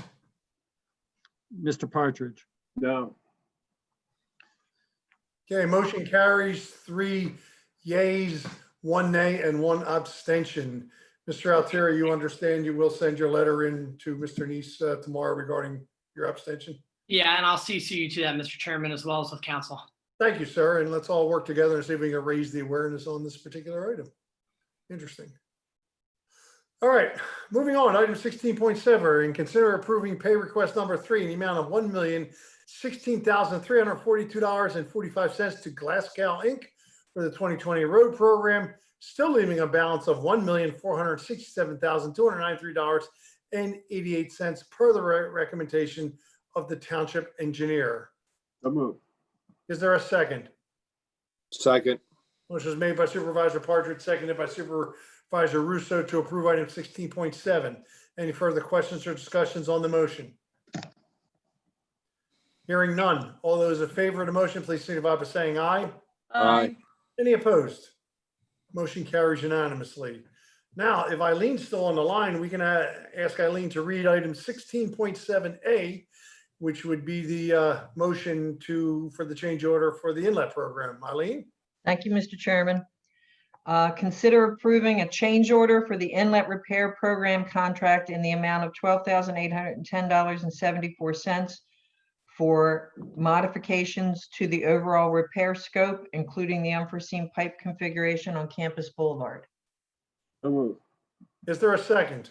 Second. Motion is made by Supervisor Partridge, seconded by Supervisor Russo to approve the motion for the inlet contract change order request as read by the township engineer. Any further questions or discussions on the motion? Hearing none. All those in favor, please signify by saying aye. John, I think, didn't Rich say we had to open it up to the public to comment on this? Yeah.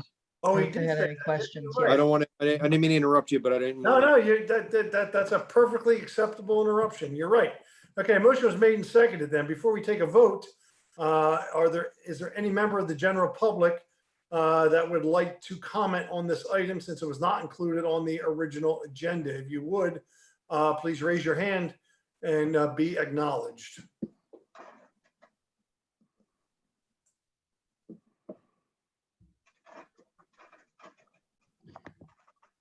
Mr. Chairman, I've just checked the public comment box. I don't see anything there, and I do not see any hands raised. Yeah, confirming. I don't see any hands raised either. So we have no comment on this item. Therefore, all those in favor of the motion, please signify by saying aye. Aye. Any opposed? Motion carries unanimously. Thank you. If I can for just a moment, I'd like to check with Eileen, is the vendor expecting payment now? I had explained to him that that would be on the agenda for the September 28th meeting. Okay, I just wanted to make sure that we Wanted weren't this, yeah, expecting. this step first, and then we said we will put together the pay request. Okay, just wanted to make sure we were good. Thank you. Super. Good. All right, moving on. Item 16.1, consider approving the request and engineering report from the Bartram Bridge Committee. We have their request, we have the proposal from their engineering firm, McCormick Teller, and then we have their previous report from last year from CMC. Mr. Anish, you want to shed some light on this for us? My understanding is that the committee went out and did I guess it would be considered kind of like a general engineering study last year that just kind of said, these are the kinds of things that they need to look at. They really didn't get specific as to what it would take to make the changes, or what it was that, like, there was nothing that was left for them to have a biddable project. And so what they're looking for now, is my understanding, is that with this particular request, they are looking to have a biddable project at the end of this, and that they could go out and get bids and start working on a couple of the issues that they have concerns about with the bridge. For those who may be new or don't remember, one of the things that we've been dealing with the Bartram Bridge is that as the water comes underneath the roadway there at Goshen Road, it hits the one side of the embankment of the bridge as it comes through, and it's over time started to have some erosion in that area. There's also some erosion that comes down alongside of the bridge between the covered bridge and the bridge of Goshen Road, that's causing some concern to the foundation and to the wall that's part of the bridge embankment that's there. And so what the purpose of this is that they would actually get my understanding is a biddable project that they could use to move forward. And I believe, as everyone should know, if they don't know, Bartram Bridge is one of the only covered, I believe it's the only covered bridge in Chester, or in Delaware County. It is. And it connects both Delaware County and Chester County. So we have an agreement with Willistown. And so we work with Willistown. And so anything that we do, we split with Willistown, 50-50 related to the bridge typically. And so this would be split with Willistown if their board also approves. Mr. Neese, a question. I mean, I don't necessarily, the amount that the engineer had set forth was $13,600, of which I guess we'd be responsible for $6,800. But does the Bartram Bridge Commission have any plans or money aside for any of the repairs that are necessary? Well, I'm looking for just a moment to see if Mr. Lafayette is still on. He may be able to add some additional insight here. My understanding is that Willistown is the one that is actually holding the funds for this. And the last I heard, I think we had roughly 15,000 or 16,000 in the account between, that has been put in by both townships up to this point. I do believe that there's a couple $1,000s that we're still supposed to put in this year from our budget that we budget every year that goes into this pot. So there would be enough to do the engineering study, but there really is not a dollar amount at this point to do any of the capital projects, as my understanding. That would have to come back before both boards for approval. Well, I mean, we're going to spend the money on the study. I appreciate that. We got to make sure the bridge doesn't collapse, being that it is the only covered bridge in Delaware County.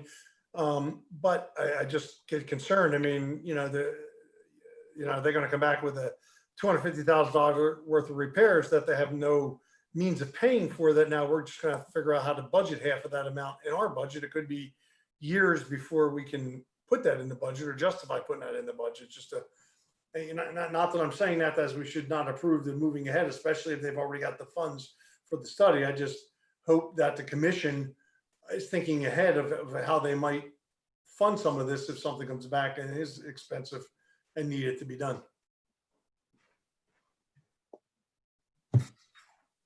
The motion you need from us is to approve the engineering request, even though this might not cost us anything since they may already have the funds.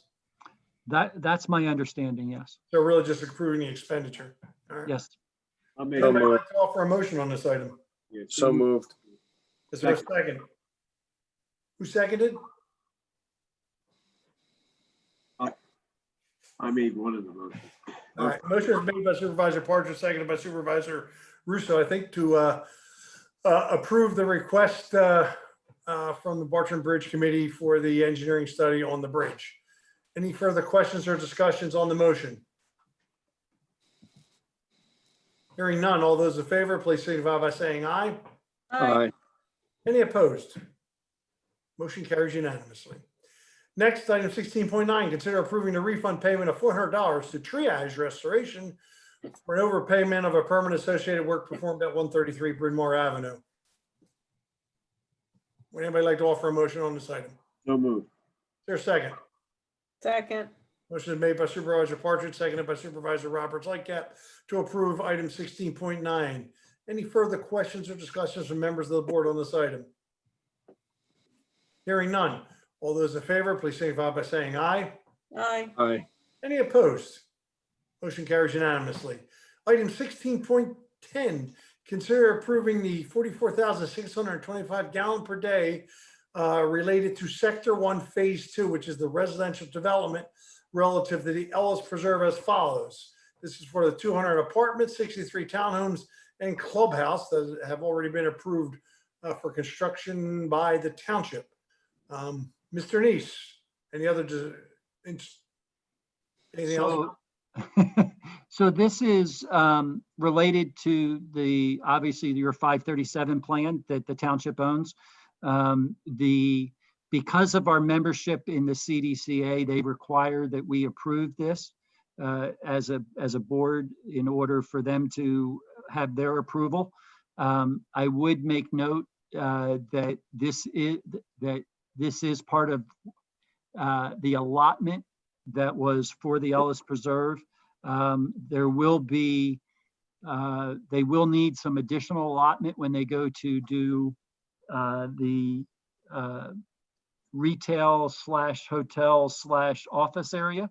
But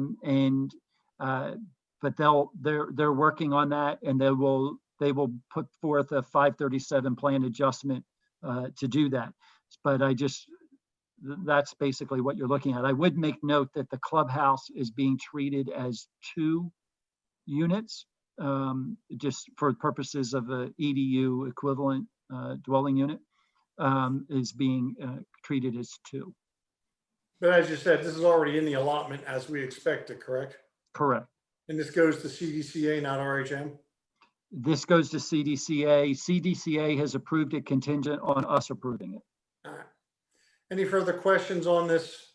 And the balance of the retail, the office, and the hotel, do they have an allotment for that? Is that part of their allotment that was allotted previously? They're going to need additional to cover all of it. There is some left over, but not enough to do everything. Maybe if they didn't do so many houses. Okay, Very good point there, Supervisor Roberts. Like that, yes. we'll see. Okay. Would anybody like to offer a motion on this item? So move for approval. Is there a second? I'll second it. Motion is made by Supervisor Partridge, seconded by Supervisor Russo to approve item 16.10. Any further questions or discussions from the board? Hearing none. All those in favor, please signify by saying aye. Aye. Any opposed? Motion carries unanimously. Item 1611.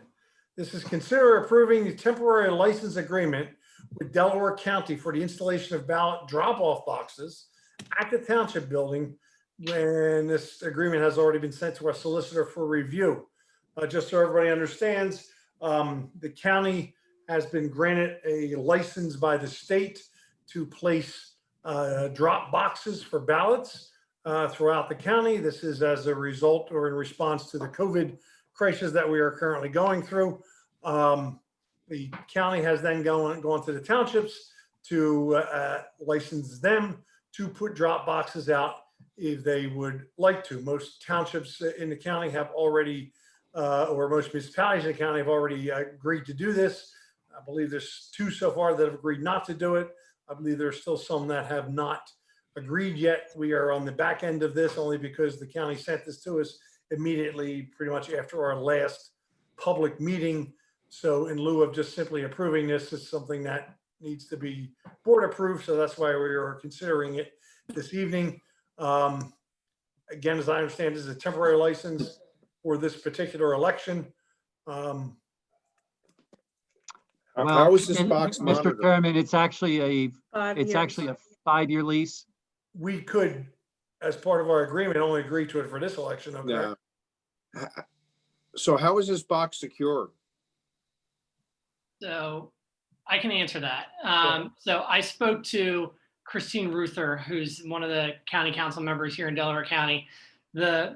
John is correct in his summary of where we are and how we got here today. So Act 77 and Act 12 allows for no excuse mail-in ballots and absentee ballots for the first time, right? In the primary, what happened was it was sort of a perfect storm. It was COVID, and then it was also new election machines.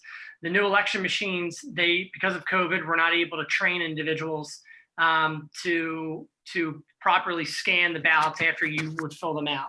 And so in the primary, the county had drop boxes at all the consolidated precincts. In this general election, there will not be drop boxes at these consolidated precincts. There will only be drop boxes in the county bought 50 of these drop boxes. The idea is that all 49 municipalities say yes, and then one gets put on the government center campus, if you will. The way that and that all was paid for through a grant, and the grant also provides for each box 24-hour surveillance. What the county is asking for is that the municipalities, if they can place them in a location where there's already 24-hour surveillance, then the money that is then the surveillance that's attached to that box, it can still be added if we want it, or it doesn't have to be added to it. The other thing too, just to clear this up, because I know I've received a lot of emails about this, is in terms of chain of custody. You know, how will that work in terms of chain of custody? You know, all these people are dropping off ballots to this drop box. The county, the way it's been explained to me, will publish a schedule for each, when the drop boxes are established, for each drop box. They will publish a schedule for the public to see. When these individuals from the Elections Bureau will go, they will be in a vest that says Elections Bureau, so on and so forth. Individuals from the township can watch them transfer the ballots from the drop box into a secure bag, watch them secure the bag, put them in the car, and move on to the next precinct, or the next municipality, excuse me. Good question for you. The 2 municipalities that voted against this, they voted against the placement of the ballot drop-off box within the township. Is that correct? So it's yes and no. So the two municipalities are, as of today, as of 9:30 today that I know of, it's Trainer and it's Concord. And I say yes and no because while Concord Township has refused the ballot box at their municipal complex, it is my understanding that earlier this afternoon, the Concord Library entered into an agreement where their board authorized the executive director of their library to enter into an agreement with the county. And the reason why we have to even enter into an agreement is that under Act 77 or Act 12, I think it's Act 77, the legislation allows for a secure drop-off box on the county property of each county. So only 67 or 66 of those drop boxes were originally created, if you will. The way that the county is doing this is that they are then entering into license agreements for a space of land within all the municipalities because the way that the statute is written. So that's why we have to enter into it. It's essentially saying that we're giving a temporary easement or a license for a certain area on our property to place the drop box in conformance with the election law. And to be clear, I've seen things and I've gotten comments that, Newtown has not approved that. Stephen, when were you sent this, the information? The letter was dated, I believe, August 23rd, which was after yours. We didn't receive the letter until I think the 28th, but I did receive an email on the 26th or the 25th. But that was after we were. But all of that was after you all met. And we have to do this in public. Yep. After reading it, I didn't feel like I could act on my own. Right, because we have to do this in public. Correct. So So we this is did instead not of delay using any mail- of this. This is instead of somebody going to the post office and mailing their ballot or going and put it in their mailbox in front of their house. They're going to come and put this ballot in this box at the town hall. That's the idea of it, yes. And the reason for that, I mean, today's a perfect example. So as of this morning, Pennsylvania, and this is not a political point. It's just a fact, but I know people will take it because everybody's cackles are up getting closer to the election. But as of this morning, the Pennsylvania Democratic Party was still in litigation with the Green Party on getting them off the ballot. So the ballots were supposed to start being mailed today. Individuals were able to start receiving their mail-in ballots and their absentee ballots today. Unfortunately, the ballots haven't been certified yet because there's still active litigation going on. So this window of getting these mail-in ballots is going to continue to get smaller and smaller. So that's why I think it's important to have it for this election, because we're expecting mass turnout, mass requests because of COVID, right? And, on a personal level, you look at the primary, I requested my my mail-in ballot, I think the first couple of weeks I could have. I didn't receive mine until the Saturday before the election. So I was able to drop it off at my precinct. In this situation, if that happens to me in the general election, I can either still go vote in person through a provisional ballot, or I can take that mail-in ballot, drop it off Saturday or Sunday, or even Monday at the township building, and it'll be received. And one other point I do just want to make too, because I did ask the councilwoman this, my concern is ballots being received after the fact. How do we know that at 8 p.m. on election day that there'll be no more ballots going in there? The way that it has been explained to me, the county has a plan that they will deputize 2 individuals for each municipality or wherever these drop boxes are located. They will go out anywhere from a half hour to 15 minutes before 8 o'clock. They will have an app that will be, designed by whoever. They will get a notification on their phone to lock the ballot box, and it's going to be like a UPS one. You kind of pull down, so it's not like a slit. It's going to be a pull down that'll be locked. And again, individuals from the public are welcome to witness that. Mr. Neese, a little bit of an explanation as to where, if we approve this, you were intending to place the box? So we originally talked about placing it inside the glass vestibule just outside of the meeting room. And we did that because of having a camera in that location. There would not have been a need for another camera. We talked more as a staff additionally about it. I wasn't necessarily liking the fact that somebody was having to open a door if the person's concerned about COVID in the first place, they may be concerned about opening the door. So we looked at the location where we have 2 drop boxes currently. One is for flags and one is for eyeglasses that sit right outside of the township building. So that option was there. And the reason for that location was we have a camera on that location. The other place, and the place, and as I've seen more things, I'm a little bit more concerned about this one. We have our township box located at the front entrance of the building. We could put it there. We just don't have a camera in that location. So we would have to take advantage of the county's offer for putting in a camera if we did that. My understanding is they'll come out and take a look and do an assessment of the possibilities. Mr. Neese, do we have the ability that once this box is placed to not only record on the camera, but actually save the recording for the entire time the box is in there, so we can have a record of what actually occurred at that box?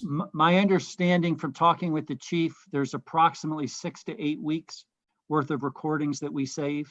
So my understanding is if the box goes in, and I can't imagine that it goes in, I believe it's like the 28th of September or something like that.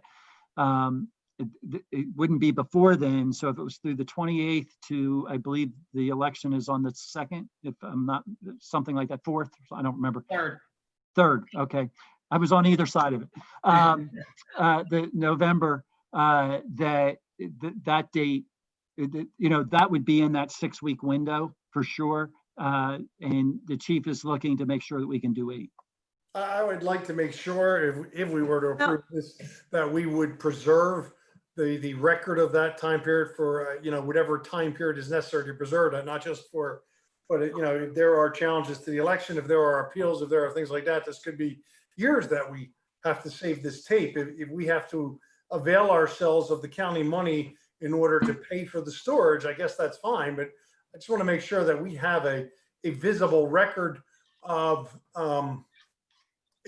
what transpired at this box until such times as there's no further questions about the validity of the election. Since we are recording, then let's make sure we keep that tape. I share some of the concerns about, I guess it stems from my service as a former judge of elections. In the old days when we voted in person, all votes cast in that particular precinct were opened and read and tallied in that precinct. Right.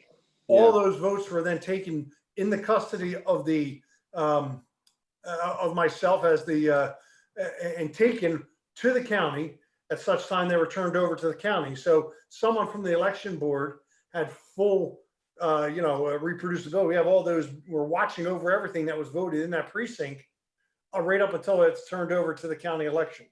So with this new system of the box, I mean, we don't really have that chain of custody. We don't have a record as to exactly, what happened to those. I appreciate they're going to tell us when they're picking them up and things like that, but it's still just a little bit different. And, I unlike Mr. Altieri, I have not asked for my mail-in ballot. I intend to show up on election day and vote just like I would any other election. But Can I ask about the county and their and that they would provide a camera? Because if they are the ones who are responsible for the chain of command for the county, do they provide this camera as opposed to, if we have a camera and something is questioned and it's our camera and it's our tape, I'm not saying that we would ever do anything nefarious, but, we're only providing a spot for it. Maybe we should, if the county has this camera, do they take responsibility for the camera and the filming of it?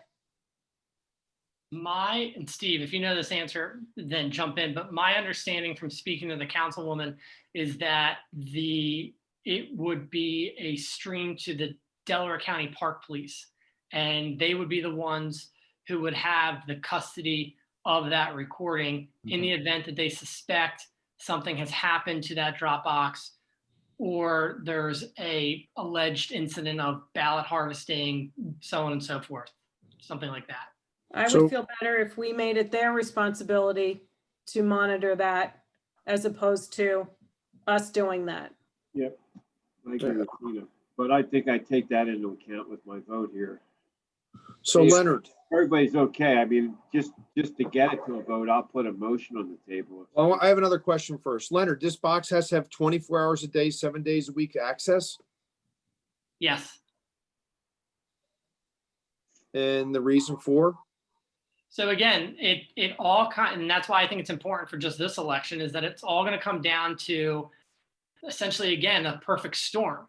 We still do not have ballots certified. No ballots are going out that should have been going out today because there's active litigation going on and they haven't been formalized or complete. The other thing is that they're expecting, I mean, I read an article today, you know, just to use an example for Berks County, excuse me, the individual has been the elections official there for 30 years. This is from a CNN article dated September 13th, posted at 7:45. They usually see anywhere from 10,000 to 12,000 absentee applications, and they are expecting 50,000 based off of how many they received in the primary. So it's really coming down to the fact that the counties are going to be understaffed and overworked. They are having a smaller time frame to get the ballots out there. There's going to be a mass demand for them because so many people are going to be scared to actually go and vote in person because of the COVID pandemic. So the train of thought here is they get their ballots instead of putting it in the mail and risking the fact that it gets there late, you know, postmarked after election day. In this situation, they put it in just like they put it in the drop box. It gets collected that day or within 24 hours, and it goes over to the county. And one other point too, I agree with what John said in terms of the opening of the absentee ballots and the mail-in ballots at the precinct level. Unfortunately, that has nothing to do with this COVID pandemic. That is something that the General Assembly voted on as part of the election reform package that they voted on, which Act 77 and Act 12 were a part of. The way that the legislation is written is that it no longer goes to each individual precinct, but all absentee ballots and mail-in ballots have to be counted at a centralized county location. So Pennsylvania finding election results the night of is going to go out the window, especially for this election, and probably until the General Assembly realizes, like everything, a majority of things that they do wasn't too good of an idea to make that a centralized location and take that away from the local municipalities or local precincts, excuse me. I still don't understand why this box has to be accessible 24/7. It makes no sense. Because if you requested, take the mail-in ballot new option out of it. If you requested an absentee ballot like you did in years prior when we were allowed to do it, after you received it, you're able to fill it out and put it in the mail up to, you know, I think it was always like the Friday before the election or the primary. So that's what the thinking is that, hey, I'm receiving it. I could put it in the mail, but if I'm worried that the Postal Service is either going to lose it or that it's going to get delayed, I'm just going to go drop it off into this drop box where I know, based off of the schedule that the county is going to provide to me, it'll be picked up within 12 to 24 hours. And I say 12 to 24 hours because it depends on when the individual drops it in that box. Yeah. I guess to be complete, I just want to, as we've done in the past, make sure we all understand that we did receive written comments on this. We received 12 written comments. Bowen, Byans, DeStefano, Fardman, Hooray, McIsaac, Rutkowski, Swolinski, Dillon, Kohler, and Maloof. Of those 12, 11 were for this and one was against it, just so everybody's aware. I think you've all seen those. Just want to make sure I put on the record who we received comments from. Yep. Other discussion, or would anybody like to put something on the table? No, move Mr. for Chairman, Yeah, hold on. real quickly, Go ahead, Steve. there is one blank in there's one blank in the contract or in the agreement, and it's related to who the county needs to send a notice to if they choose to terminate. There is a 30-day, I believe it's a 30-day provision to terminate the agreement. And so that has not been filled in. That was one other thing that the board would need to do. So when they're whoever's making the motion ought to include that, who would be the person that notice is given to at the township.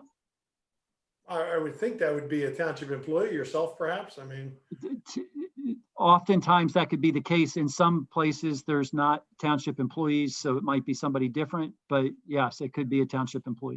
I would also- And typically you would also copy the Joe Catania. the solicitor. Township solicitor. Yes. In my, Not mo- every township has a Joe Catania. Now, in my motion of, contact Steve. He'd be the contact. Before you get to a motion, Mr. Partridge, I guess, well, maybe we should find out if we are interested as a board in whether this is a agreement or license for this election or whether we're licensing this for the full 5 years. I mean, I'm inclined to say it's for this election only, and then once this election over, they can, come and get their box or camera or whatever. I don't know that I'm comfortable, even if I was comfortable for this election. I'm certainly not comfortable licensing it for any future election. We'll deal with that as it comes up. I'll put that in the motion just for this election. Yeah, I think that that's fair. I mean, right now it's a perfect storm. They're expecting, and I know I keep repeating this and I'm sorry, but we're in the middle of the COVID pandemic. We're expecting an increase in mail and absentee ballots, and the ballots are still not certified. So I think it makes complete sense to do it for this election. And I think that we can reevaluate it moving forward, depending on what the situations are. I don't think that there's a need for it, all the time. I think that one centralized box at the county and the postal service will continue to do their job, but this is just really to alleviate people's fears. And just one last thing, I just want to reiterate what Supervisor Roberts Lightcap said, because there were a lot of comments that for some reason they felt that we were doing something nefarious or that we were ignoring this request. I spoke, as I said, to Councilwoman Ruther. There's going to be absolutely no delay. If this board decides to approve this, there will be no delay in getting it delivered to the township. So once those ballots start getting mailed out, individuals will be able to use it. It just purely comes down to timing, and we only meet once in August. Yeah, and I would expect that most of our residents understand that this is a license agreement and that only the board of supervisors is authorized to enter into a license agreement. So this is our first meeting after the county informed us. I think if you're considering a motion there, Mr. Partridge, you might also want to echo the comments of Supervisor Roberts Lightcap regarding the camera, that perhaps in our motion, we specifically direct the county to install the camera at their expense and monitor it and things like that to take us out of it altogether, perhaps. Yeah, I'll add that in there too. So just for this year, Steve is the contact and that the county has to supply the camera. And I'll also ask for a roll call vote on this. So that's my motion. Go in there. Yeah. I'll second it. Motion is made by Supervisor Partridge, seconded by Supervisor Altieri to approve the temporary license with the Delaware County for installation of a ballot drop-off box at the township building for this election only, with the provision that the county will provide the camera and the monitoring of the box as subject to the review of our township solicitor, and that all notices for this shall be directed to our township manager and township solicitor. Correct? Yep. Good. All right, that was the motion that was made and seconded. Any further questions or discussions on the motion? Just that we will reevaluate it for elections moving forward. It's not that we're saying no altogether. No, it just, Yeah, I just wanted to make sure people knew that. yeah, of course. I mean, if this continues, then we'll have to think about this for the next one, but for now, it's only for this one. All right, a roll call vote has been requested. So Mr. Neese. Ms. Roberts Lightcap, Yes. Mr. Russo, No. Mr. Altieri, Yes. Mr. Nawn, Yes. Mr. Partridge. Mr. Partridge.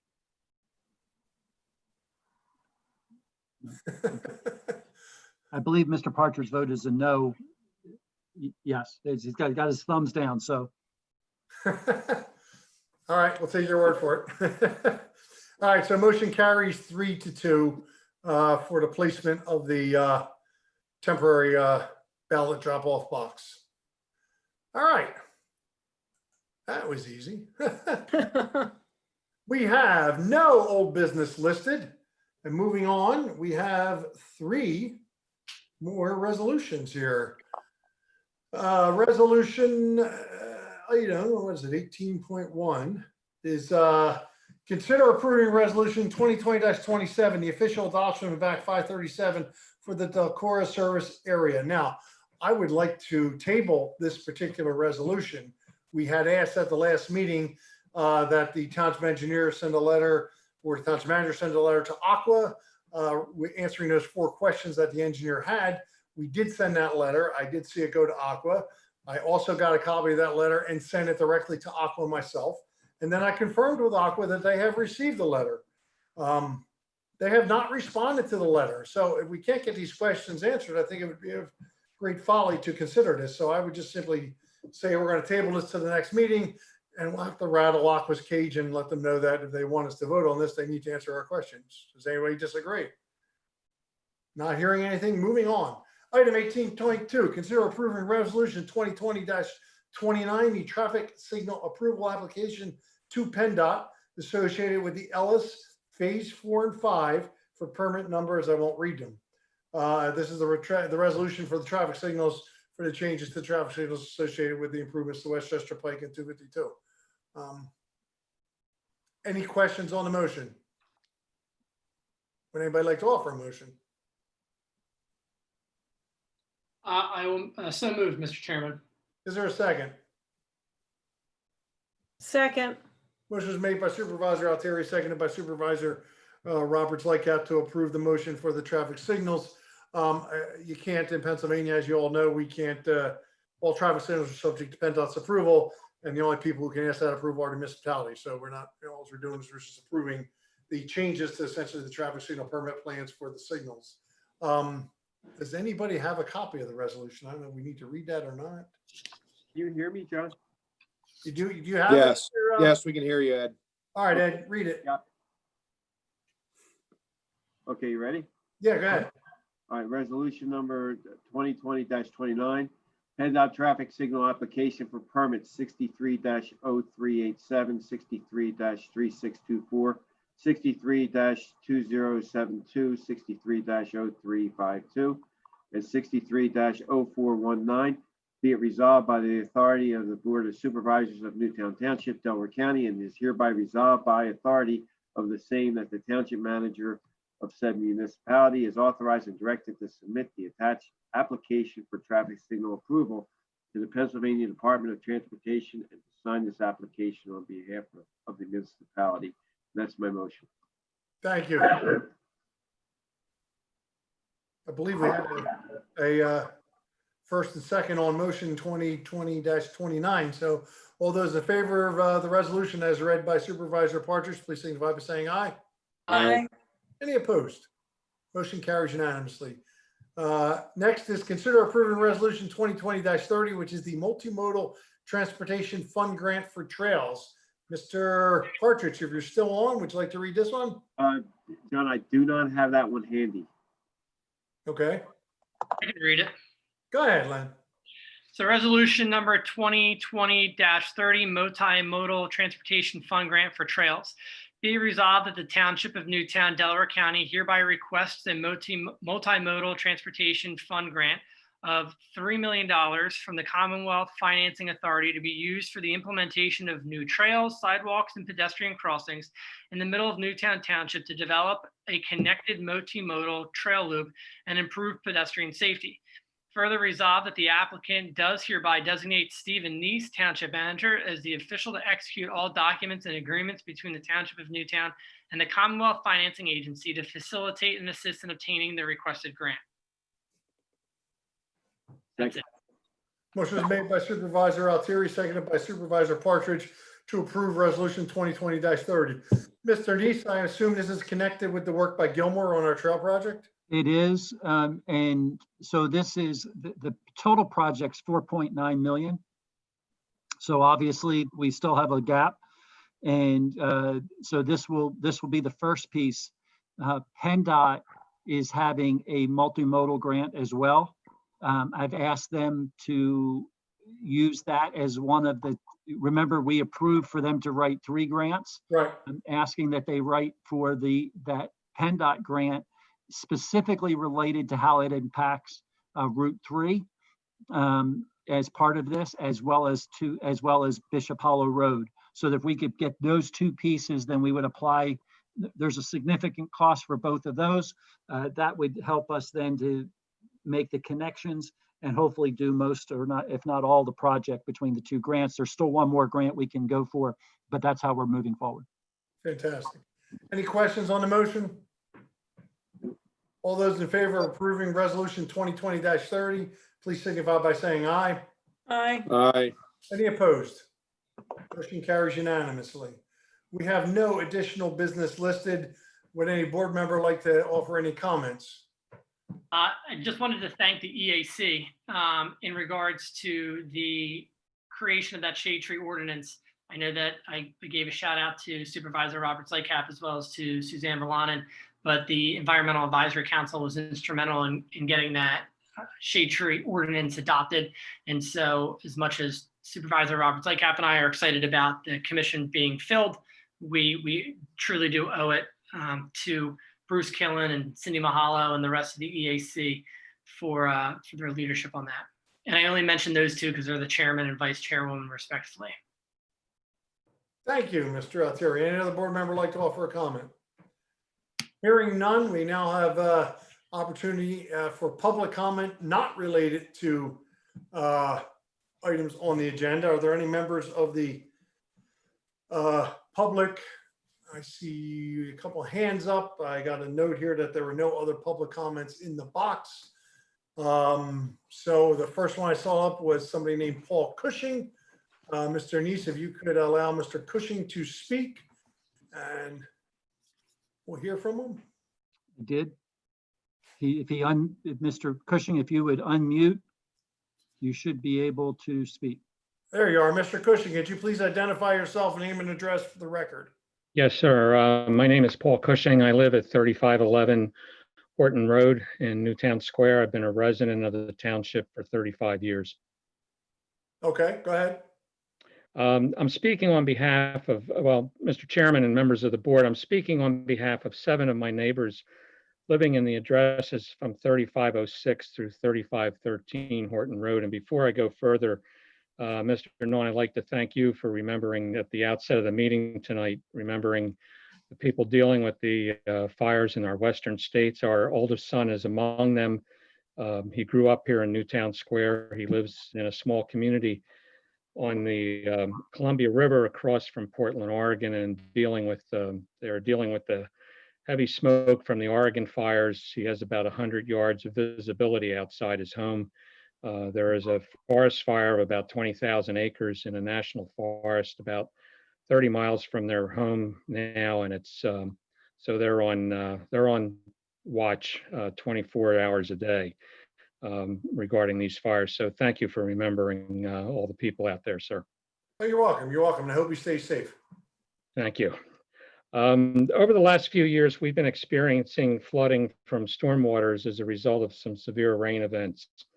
Last year, during the months of July and August, we experienced 6 storms that resulted in flooding on our street, our basements, our garages, and in some cases, the heavy erosion of topsoil. The severity of the storms overtook the capacity of our storm sewer system on our street. Our neighbor at 3506 had to remove 8 trees along his property line because of soil erosion from the force of the water, exposed the roots, and that created a potentially hazardous situation. The water also ripped up a portion of his driveway, and it cut a deep trench on the neighbor's property at 3508. We believe the problem has been exacerbated by the construction on the west side of the campus at Culbertson Elementary.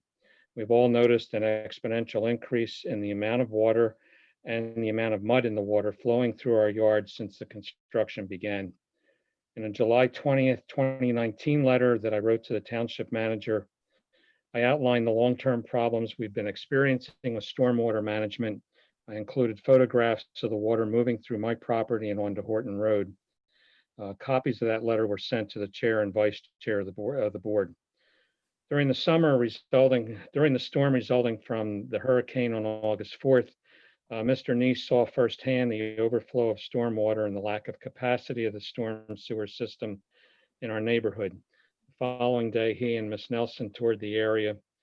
We discussed the necessity for an upgrade in the capacity of our storm sewers, and during the conversation, Mr. Neese indicated that the township would be conducting a survey of the neighborhood. We will encourage as many of our neighbors as possible to complete the survey and return it to the township in a timely manner. Our purpose for coming here tonight is to ask the Board of Supervisors to give priority attention and speedy consideration to any developed plans that will address the upgrade of the storm sewer system in our neighborhood. No amount of topsoil or berms or dry wells or rain gardens is going to stem the flow of the water rushing through our yards and into our basements and garages unless that sewer capacity is expanded. I thank you for your time and your attention. The evening is getting late, and I appreciate your attention to this matter. Thank you, Mr. Cushing. And as you know or heard this evening, the surveys are going out, and your area, along with one other area in the township, are our top two concerns when it comes to stormwater management issues. So we are looking at them. We are beginning to formulate those plans, and we've actually started to talk about how we would get the money to fund some of those things. So appreciate your comments, and know that we are working toward a solution. Won't be next week, won't be next month, probably won't be next year, but we are moving ahead to try to address those issues, get a handle on them, what we need to do, and take the action as appropriate. So I appreciate your comments. I appreciate that. Thank you. Next with their hand up I saw was another Paul Seligson. Mr. Neese, if you could allow Mr. Seligson to speak.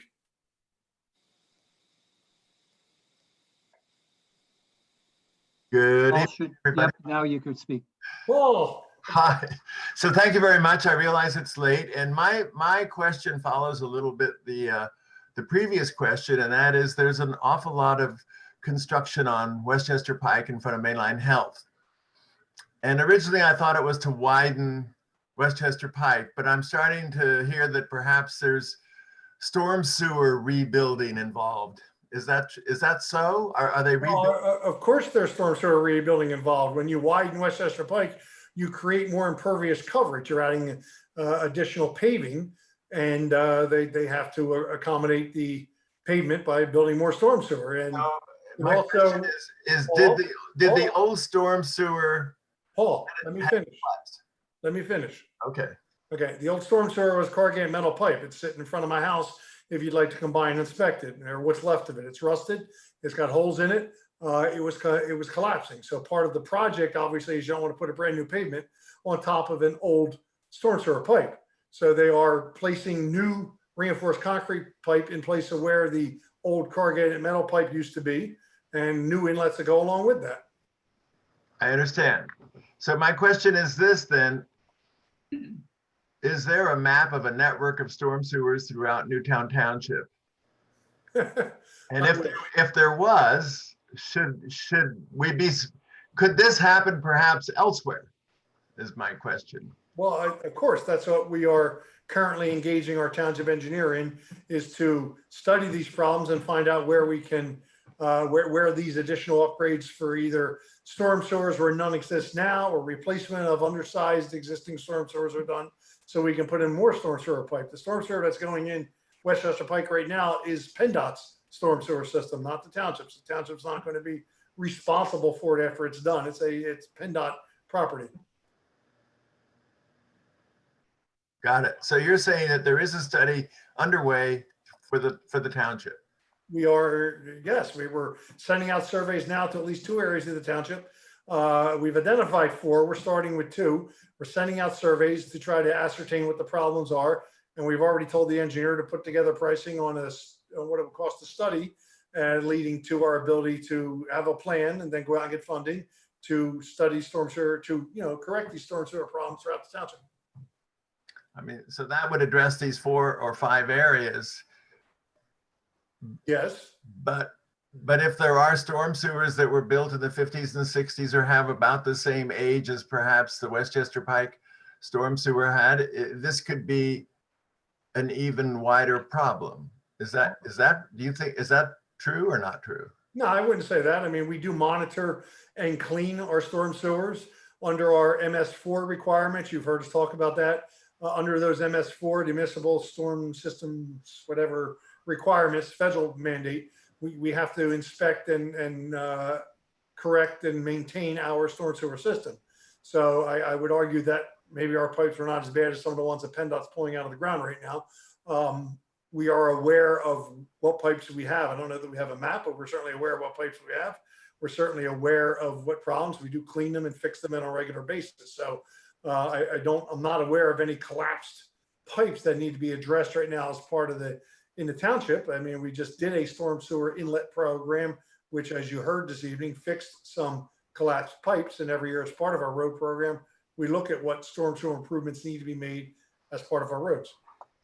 So I'm hearing what you're saying, but I also heard what Eileen Nelson said about the inlets between number 16 and number 18 North Campus Boulevard. And that's kind of an unforeseen little pop-up situation. And I'm just wondering, I mean, if it's being handled, fine. But I know that storm water is a big, big deal around here. And it could be that our networks have just aged out.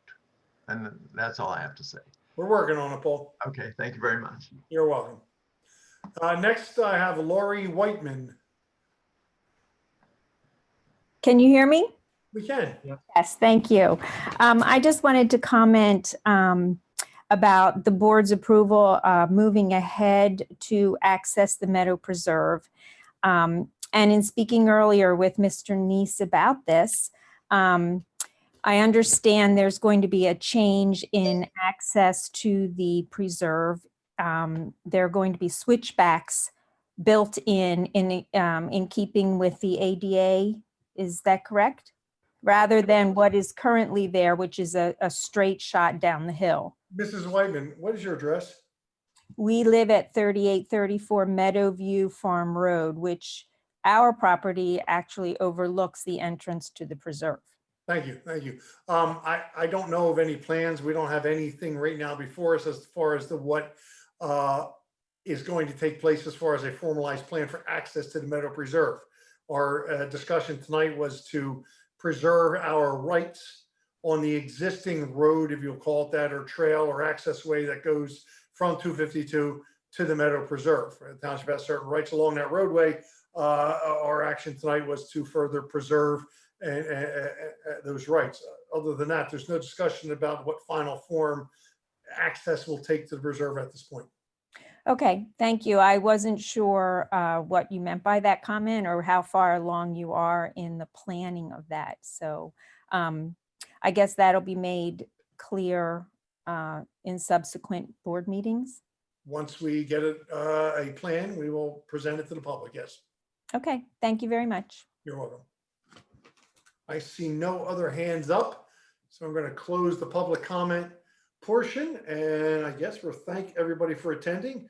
Our next meeting is, I believe, September 28th, 2020. So we will again be on Zoom at this point. I appreciate everyone's attendance. Stay safe, and see you all in 2 weeks. Thank you very much. Thank you. Thank you.